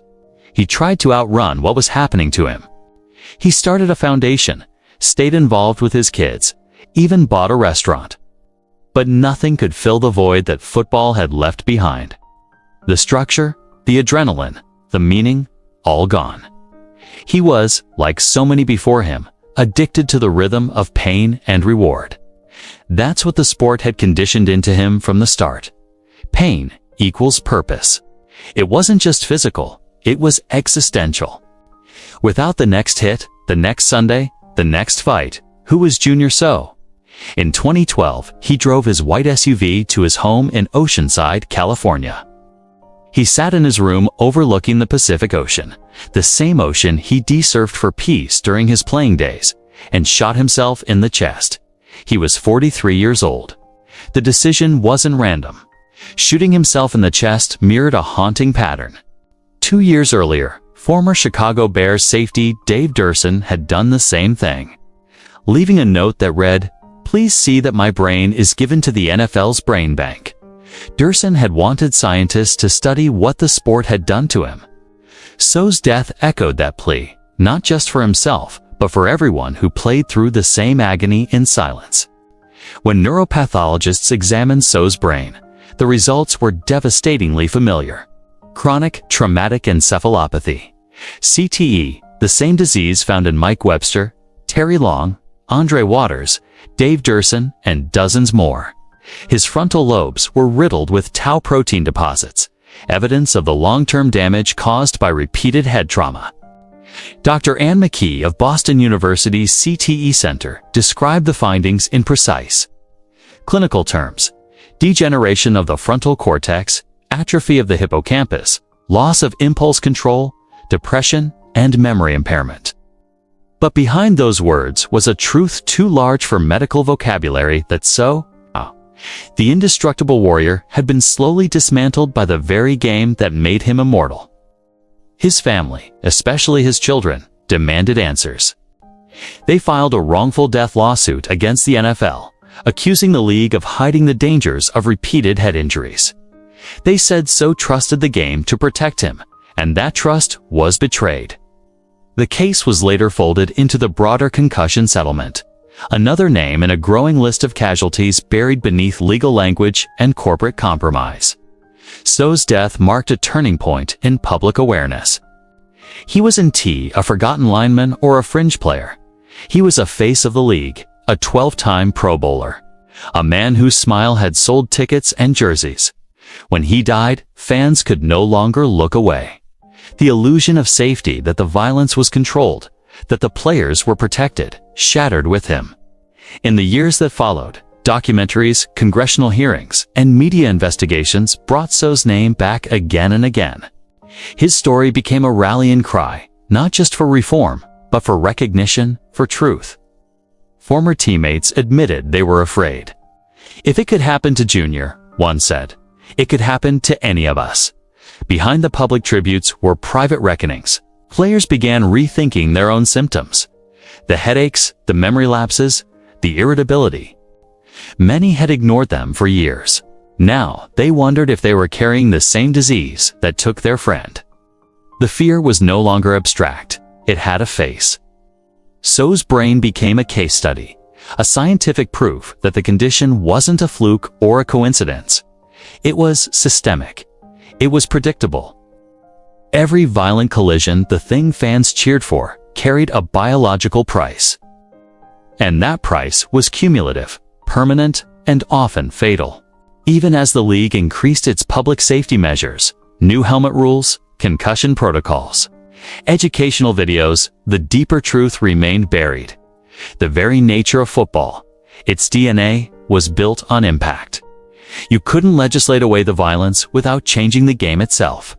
So instead, the system shifted toward optics, showing concern, managing the story, protecting the shield. The human cost, however, couldn't be contained by PR. So Seau's mother's cries at his funeral became one of the most haunting images in modern sports history. The grief of a parent watching the game she once celebrated claim her son's life. The crowd that gathered at Qualcomm Stadium, holding candles and wearing his jersey. Didn't he just mourn him? They mourned what he represented, a generation of warriors who were sacrificed to keep the spectacle alive. In the years after his death, more former players would follow, some through suicide, some through slow cognitive decline. Each autopsy added another confirmation. Each brain dissected brought the truth closer to the surface. The evidence was now undeniable. Football's heroes were dying from football itself. But for every tragedy, there were still millions of fans watching, cheering, buying tickets, betting money. The machine didn't stop. It couldn't. The NFL was too big, too profitable, too embedded in American identity. Junior Seau's name became both a warning and a ghost, a reminder that even legends bleed the same. And in the quiet spaces of locker rooms across the country, a new kind of silence grew. Not from toughness, but from fear. Players began whispering about symptoms. Some refused to report concussions, not because they wanted to play through pain, but because they were afraid of what they might learn. Junior Seau's last drive wasn't on a field. It was through the long, lonely road of a system that refused to see the truth until it was too late. His story is football's reckoning, the moment when denial collided with evidence, and the echoes of that impact still reverberate through every game played today. By the time the truth about concussions started to seep into the mainstream, the NFL had already built a fortress of nostalgia around itself, a living museum of toughness, heroism, and selective memory. It wasn't just a league. It was a myth-making machine. Every Sunday, the violence was broadcast, branded, and beautifully packaged. Pain wasn't hidden, it was edited, scored, and sold back to America as valor. From the early days of NFL films, the league understood the power of story. Narrator John Facenda's deep, solemn voice turned collisions into poetry. "The autumn wind is a raider," he said, "and every tackle sounded like destiny." The slow-motion shots of helmets clashing, grass flying, men roaring. It was a cathedral of violence, framed as courage. The pain became art, and art sells. In the 1970s and 80s, as television deepened the sport's hold on the American psyche, the line between truth and theater blurred completely. Films and highlight reels immortalized the bone-crushing hits. "He got jacked up" became a national catchphrase. ESPN ran weekly montages of the hardest collisions, celebrated as football's finest moments. Every time a player was helped off the field, commentators filled the silence with gallows humor or praise for his toughness. No one mentioned brain trauma. No one said CTE.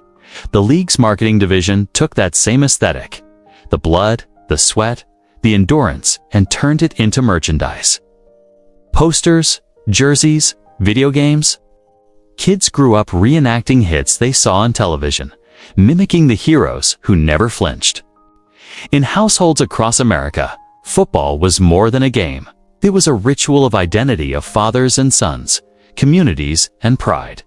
Pain wasn't a problem. It was proof of manhood. The irony was almost cinematic. The same images that caused the problem became the shield protecting it. When critics emerged, the NFL pointed to its cultural status, its patriotism, its history, its moral gravity. "This is America's game," they said, as if national pride could neutralize neurological evidence. The brand was stronger than the science. Even Hollywood got in on it. Football films from Any Given Sunday to Remember. The Titans celebrated the sport as passion and sacrifice, but almost never showed the aftermath. The concussions were invisible, the pain sublimated into triumph. When a player was knocked unconscious, the camera lingered just long enough to frame it as drama, not tragedy. That framing mattered. It shaped how millions of viewers interpreted suffering, not as harm, but as heroism.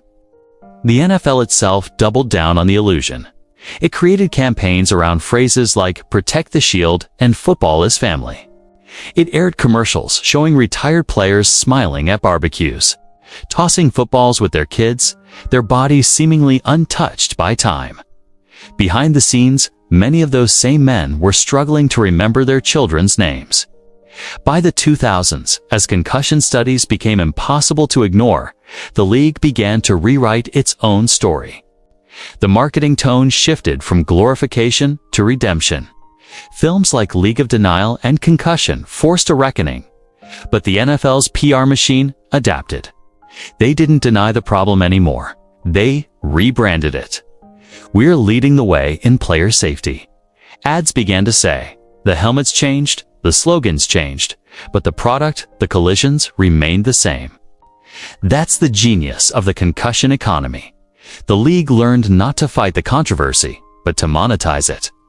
Every scandal, every documentary, every outcry kept football in the cultural bloodstream.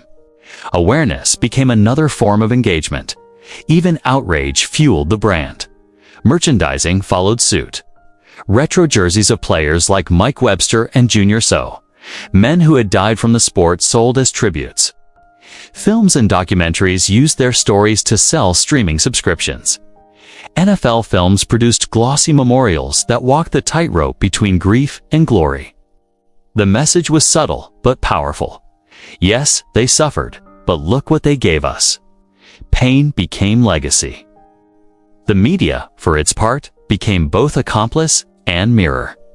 Broadcasters, many of them former players, wrestled with how to talk about concussions without undermining the game that gave them their careers. They called out the league's failures, but only within boundaries. During broadcasts, the word concussion was often replaced with head injury or "he's getting evaluated."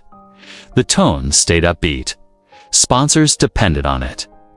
Networks paid billions for broadcast rights. They weren't about to cut into their own profits, so the narrative evolved, not toward truth, but toward balance, a carefully managed image of progress. The league partnered with technology firms and medical institutions, launching initiatives that looked bold but solved little. Smart helmets, blue tent protocols, independent neurologists. It sounded revolutionary, but the game itself, the collisions, the culture, the incentives, remained untouched. Meanwhile, the NFL's archives grew into a monument of curated history. Decades of footage, preserved and edited, telling one consistent story: that football was noble, that its warriors were immortal, that sacrifice was beautiful. The missing footage, the wobbly steps, the confused eyes, the silence after the roar, never made it to air. The league had turned its own bloodshed into a brand, and the fans followed. They bought DVDs of the hardest hits of the 1980s, t-shirts celebrating legendary collisions, even coffee table books filled with slow-motion stills of broken faces. The culture didn't just tolerate the violence, it revered it. The NFL had succeeded in making pain marketable, nostalgia its currency. The most haunting part of all this isn't the manipulation, it is the mutual complicity. Fans didn't want to see the truth. They wanted to remember the game the way they felt it as children: heroic, pure, eternal. They wanted to believe their heroes chose this life freely, that they knew the risks, that the cost was worth the glory. It's easier to remember a touchdown than a suicide. In the end, media and merchandise did what they were designed to do: to sanitize memory, to turn tragedy into myth. Every documentary, every anniversary montage, every tribute reel adds another layer of polish to a history soaked in trauma. The past becomes consumable, even comforting. The concussion crisis becomes just another chapter in the story of resilience, the American narrative reasserting itself. But behind that glossed-over memory lies the truth the NFL could never quite erase: that for decades, the league sold violence as virtue, and the media helped package it for mass appeal. And even now, when science has laid bare the neurological carnage beneath the helmets, the machinery of myth keeps turning. The NFL's empire isn't built just on touchdowns. It's built on how we remember them. Every frame, every replay, every piece of merch is a reminder that pain, once televised, becomes something else entirely: entertainment, identity, and profit. When the concussion crisis finally broke into the public consciousness, the NFL was faced with a question it had avoided for nearly a century. How do you reform a game built on collisions without dismantling the very thing that makes it irresistible? The answer, at least from the league's perspective, was to control the definition of reform itself. Change would happen, but only on the NFL's terms, at the speed of its marketing cycle, and never at the expense of its brand. The early 2010s marked a turning point. Lawsuits piled up, journalists dug deeper, and the public's tolerance for corporate denial had run thin. In response, the NFL launched a sweeping player safety initiative, a campaign equal parts science and strategy. Ads began appearing during games, showing players speaking solemnly about protecting the game. Press conferences highlighted enhanced concussion protocols and the most advanced helmets in sports. On paper, it looked like progress. In practice, it was reputation management. The league partnered with helmet manufacturers and tech companies to develop smart helmets equipped with impact sensors. They released statistics claiming head injuries had dropped by double-digit percentages. But those numbers were drawn from self-reported data and excluded preseason hits, practices, and undiagnosed symptoms. It was the illusion of transparency without the substance. The NFL had learned from its mistakes in the 1990s. Denial was no longer sustainable, but deflection could be engineered. To the public, these measures seemed like evolution. To players, they felt like PR. Many veterans described the new rules as symbolic tweaks at the edges of a violent system. They say they care about safety. One former linebacker told reporters, but they still schedule Thursday night games on 4 days rest. Another player put it more bluntly: if they cared about our brains, they'd shorten the season, not sell pink gloves in October. That last comment cut deep, because by then, the NFL had perfected the art of visible virtue. The league's annual Crucial Catch campaign, with players wearing pink for breast cancer awareness, had become a cultural phenomenon. The optics were powerful athletes, showing compassion, the league aligning itself with health and humanity. But behind that same marketing machinery, concussion victims were still battling for recognition and compensation. Reform in the NFL's playbook became an aesthetic. The league rolled out new penalties for defenseless player hits and illegal contact to the head. Commentators praised the evolution.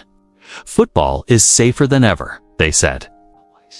But for every rule change, another loophole appeared. Linemen still collided headfirst on nearly every snap. Running backs still led with their helmets in short yardage plays. Quarterbacks were protected, but special teams players, the ones sprinting 40 yards into collisions, were largely forgotten. The league's medical response evolved as well. The infamous blue sideline tent became a symbol of accountability, a private space where independent neurologists could assess head injuries in real time. Yet players quietly admitted that pressure to return to the field persisted. Team doctors, often employed by the franchise itself, walked a fine line between ethics and employer loyalty. Some players described concussions as negotiated injuries. If they could stand, they could play. It wasn't that reform was meaningless. It was that it was incomplete. The NFL wanted to be seen evolving without acknowledging how far it had strayed from honesty in the first place. They spoke the language of safety while maintaining a schedule and culture that made real protection impossible. The contradictions were baked into every headline. Player Safety Week and another Thursday night game. New helmets approved, but lawsuit payouts delayed. Safer game record ratings for biggest hits. Even the science of prevention became an industry. Companies rushed to market concussion supplements, recovery programs, and wearable tech designed to measure brain health. The NFL partnered with some of them, investing millions in research. But critics noted a pattern. The league often funded studies that produced favorable outcomes, then quietly distanced itself from those that didn't. The conflict of interest never disappeared, simply evolved into sophistication. At the heart of it all lay a philosophical contradiction. Can a collision sport ever truly be safe? The NFL's definition of safety became fluid, even poetic, making the game safer than before. That phrase carried comfort because it implied progress without obligation. Safer did not mean safe.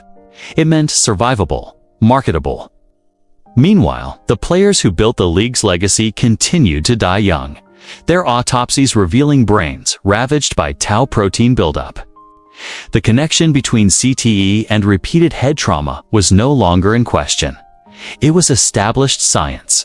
Yet when reporters asked how the NFL was adapting to this undeniable reality, the answers stayed carefully curated. "We're investing in innovation," executives said. "We're transforming the game for future generations." Future generations, that was the phrase that turned reform into reputation. The league began promoting youth football initiatives, claiming that teaching proper tackling techniques at an early age would prevent concussions later. Critics called it propaganda, a way to preserve the sports cultural pipeline even as evidence mounted against it. When participation in high school football began to drop in several states, the NFL doubled its outreach. The message was clear. The problem wasn't football. It was how football was taught. But the deeper truth was that the NFL couldn't afford a generation that walked away. Football isn't just America's sport. It's America's narrative. It fuels television contracts, apparel sales, gambling markets, and community identity. Reform that threatened the product's core intensity wasn't reform, it was suicide. And so the league's version of evolution became a balancing act. Appear responsible, stay profitable, and keep the collisions coming. By 2020, the league's PR operation had become a masterclass in narrative control. Press releases framed every tragedy as an opportunity to learn and lead. When former players died by suicide, statements praised their contributions to the game without mentioning CTE. When journalists uncovered continued racial disparities in the concussion settlement process, the league pledged renewed commitment to equity. Each crisis became another chance to display compassion, Another chapter in the story of a league that cares. It's easy to see why the public believed it. The reforms were real enough to feel reassuring. New helmets, stricter rules, better awareness. The theater of accountability was convincing.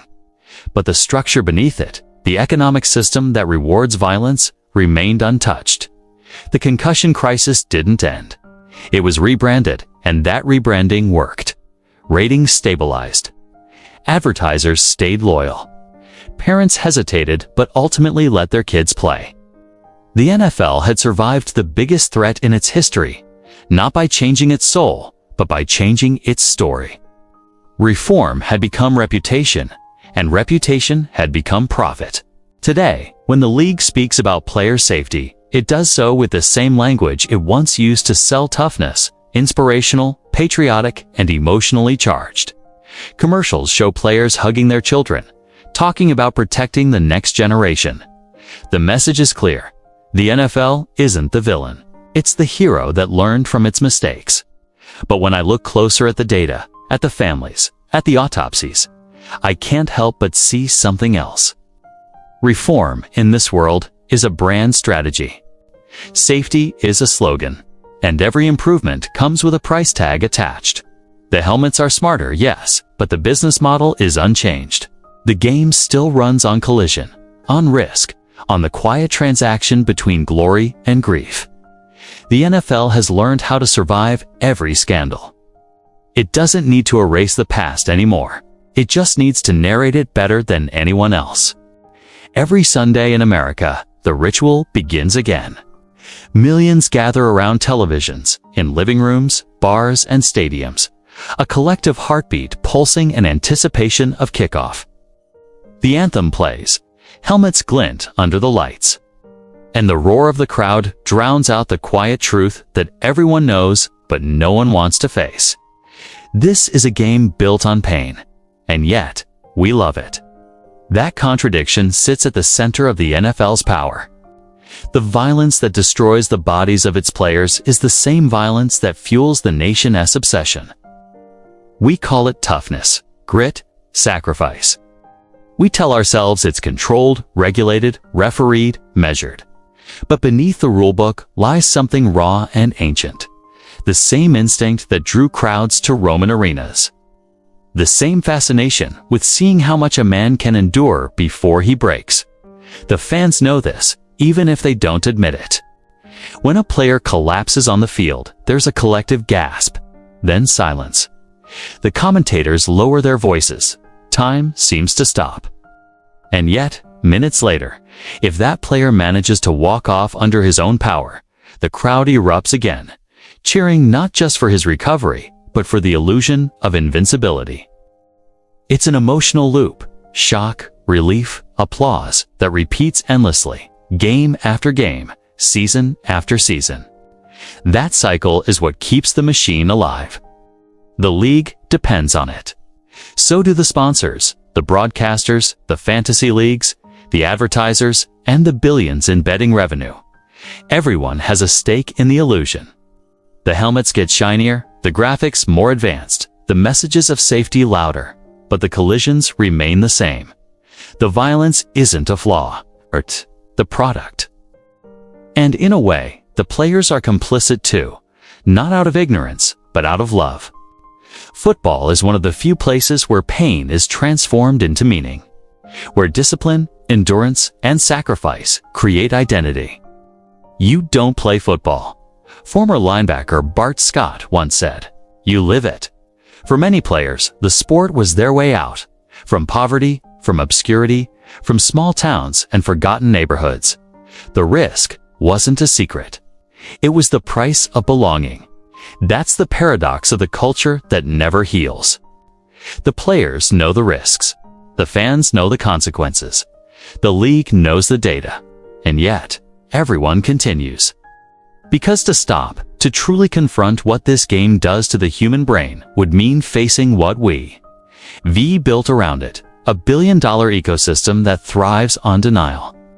After every concussion story breaks, after every tragic obituary of a former player lost to CTE, the public reaction follows a familiar rhythm. Outrage, grief, reform talk, and then amnesia. The next season starts, the next highlight reel plays, and the cycle resets. Even the documentaries, including this one, risk becoming part of that cycle. We mourn, we analyze, we move on. But for the families left behind, there is no moving on. They live with the aftermath, the mood swings, the confusion, the memory loss, the unpredictable rage. They watch the person they love fade in slow motion. Wives and children become caretakers. Homes turn into clinics. For them, football isn't a Sunday escape. It's a slow erosion of the person they once knew. Sponsors play their part too. Beer companies, car brands, streaming platforms, all tethered to the NFL's reach. They build campaigns around nostalgia and unity, showing fathers and sons watching the game together. The message is always emotional. Football connects generations. But hidden behind that sentimentality is the knowledge that every touchdown commercial, every halftime show, every logo on a helmet is linked to a business that profits from pain. It's a system too big to boycott and too beloved to abandon. The game is woven into the fabric of American life. Thanksgiving, Super Bowl Sunday, high school lights on Friday nights. It's not just entertainment, it's identity. To question, it feels like questioning the country itself. That's why reform always stops short of revolution. Because the truth threatens not just the sport, but the culture that sanctifies it. There's a deeper layer though, one that goes beyond economics or tradition. It's psychological. Watching football gives us something primal, something we can't find in modern life. It's ritualized struggle. It's controlled chaos. It reminds us of what it means to fight, to endure, to overcome. That's the paradox. The same instinct that makes the game beautiful also makes it brutal. Even as the science becomes undeniable, even as brain scans and autopsies confirm the toll, the appetite doesn't fade. In fact, the danger adds to the spectacle. We admire the players because they risk everything. Their willingness to sacrifice becomes part of the myth. Every hit is both horror and heroism. Every comeback, a resurrection. And that mythology is what keeps healing impossible. Because how do you fix something people celebrate? The NFL can change rules, adjust helmets, expand protocols, but it can't rewrite what the audience demands. The sound of impact, the test of limits, the proof of endurance. This is what makes football different from any other sport. It's not about points or stats. It's about pain management, physical, emotional, and cultural. It's about watching men push past the threshold of human durability again and again, and calling it glory. The players who retire broken often say the same thing. They do it all again. Mike Webster, Jr. Seau, Kevin Turner. They all knew the risks in hindsight, and still, they said they wouldn't trade the experience. That confession isn't delusion. It's addiction. It's what happens when an entire life's meaning is tied to a game that takes everything from you. The culture around football doesn't heal because healing would require withdrawal, a separation from the very thing that defines so many lives. Coaches who've given their whole careers to the sport can't imagine a world without it. Parents who grew up on football still dream of watching their kids run onto the field. Fans who live for Sunday can't picture a fall without that anthem, that kickoff, that community. So we continue, knowing the truth, pretending we don't. We celebrate resilience while ignoring the wreckage it creates. We admire courage while forgetting what it costs. The game moves forward, just like it always has, carrying both triumph and tragedy under the same banner. And that's why this story matters, not because it condemns the sport, but because it exposes the contradiction at its heart. The concussion crisis isn't just a medical issue. It's a cultural mirror. It shows us who we are, what we value, and what we're willing to overlook in the name of entertainment. Football isn't evil. It's human. It's everything we love and everything we fear, condensed into 4 quarters of controlled chaos. It teaches discipline, teamwork, and sacrifice, but it also hides suffering behind spectacle.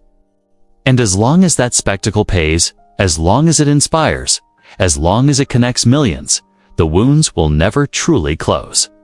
The culture that never heals isn't just inside the league, it's inside us. Because in the end, we all play our part, cheering, buying, believing. We all help keep the lights on. And every Sunday, when that whistle blows and the crowd rises, we choose to forget, if only for a few hours, what we've already learned. The story of football has always been one of triumph through trauma, a narrative America not only tolerated but romanticized. From the moment leather met skull in the earliest days of the sport, every hit carried more than the sound of contact. It carried the weight of expectation, of masculinity, of sacrifice as spectacle. But as the decades unfolded, that sound once celebrated as the heartbeat of Sunday glory revealed something darker beneath it, the quiet pulse of a concussion economy. The concussion economy isn't just about head injuries, it's about the machinery that turned pain into a product and violence into currency. It's about how an entire ecosystem, from television contracts to marketing slogans, thrived on the collision between the human body and the limits of its endurance. What began as a game of courage evolved into a system that rewarded damage and buried its cost.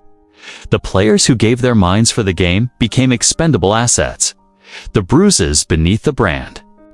When we look back now, the names carry both reverence and regret. Mike Webster, Jr., Seau, Dave Duerson, Andre Waters. They were not just athletes. They were case studies in what happens when a system values entertainment more than empathy. Their decline wasn't just medical, it was moral. Each of their deaths marked another line on the ledger of a sport that grew richer while its heroes grew hollow. For decades, the NFL stood at the crossroads of truth and denial, and chose denial. Committees were formed not to discover, but to dismiss. Reports were written not to heal, but to hide. The scientists who dared to speak like Bennet Omalu were not thanked. They were threatened. The men who brought evidence of trauma were met with boardroom deflection and corporate skepticism. This was not ignorance, it was investment protection, because acknowledging brain damage wasn't just admitting medical failure, it was admitting that the very thing fans loved, the hits, the heroics. The myth of indestructibility was built on the destruction of real men. It meant accepting that every highlight reel carried a human toll, that every celebrated collision might echo for decades in dementia wards and broken families. The concussion economy thrived because America was complicit. The league didn't create demand, it served it. We wanted violence that felt righteous. We wanted collisions that proved courage. We wanted the myth of control over chaos, and football delivered it every Sunday. The cameras zoomed in on faces smeared with blood and dirt, and we called it passion. The players collapsed on the turf, and we called it toughness. When they got up too slowly, we applauded louder. This isn't to say football's beauty isn't real. The strategy, the timing, the choreography of power, these are art forms in motion. But the question lingers, at what cost does that art exist? Can we love the game and still condemn what it does to the people inside it? Can we separate the beauty from the brutality when they've been intertwined since the first whistle? The NFL has tried to evolve, or at least to appear as though it has. New helmets, concussion protocols, blue tents on sidelines, commercials about player safety. But safety can become another form of spectacle. Every public statement is measured against billions in revenue. Every act of reform weighed against the optics of accountability. Even as science progresses, culture resists. Players still glorify playing through pain. Coaches still praise grit. Fans still cheer hardest for the hardest hits. The concussion economy has diversified, not disappeared. What does that say about us, the audience? That we demand authenticity, but only when it entertains us. That we value human sacrifice as long as it's wrapped in a jersey. That we can mourn a player's suicide and still celebrate the same collisions that caused it. Our empathy is episodic. Our entertainment, eternal. Perhaps the most haunting truth is this: football didn't just reflect America's values, it refined them. It taught generations that pain is proof of purpose, that silence is strength. That worth is measured by how much damage you can endure. These lessons left the field long ago. They live in workplaces, in schools, in politics, in the way this culture worships resilience while punishing vulnerability. The concussion economy isn't confined to the NFL. It's become a cultural export. Yet amid all this, there is still something undeniably human about the men who step onto that field. They know the risk. They know the odds. And still, they play. Not for contracts or cameras, but for the identity that only the game can give them. For many, football is not just what they do, it's who they are. The tragedy is that the system built to celebrate them has too often forgotten that truth. So where does this leave us? With awareness, yes, but also responsibility. Every fan who tunes in, every sponsor who buys airtime, every executive who signs off on the next TV deal is a shareholder in this story. The concussion economy only thrives if we keep paying attention for the wrong reasons. Change will not come from rules or helmets alone. It will come when the culture stops rewarding self-destruction as valor. We owe it to the players who can no longer speak and to those who still can. We owe it to the young athletes being taught that pain equals pride. We owe it to the game itself, because a sport that demands greatness should not also demand silence. Football may never be safe. It was never meant to be. But it can be honest. It can be transparent, can be humane. The concussion economy cannot survive where truth is allowed to breathe. And maybe that's the hardest reckoning of all, that this isn't just about the NFL or CTE or even sports. It's about what we're willing to ignore in the pursuit of glory.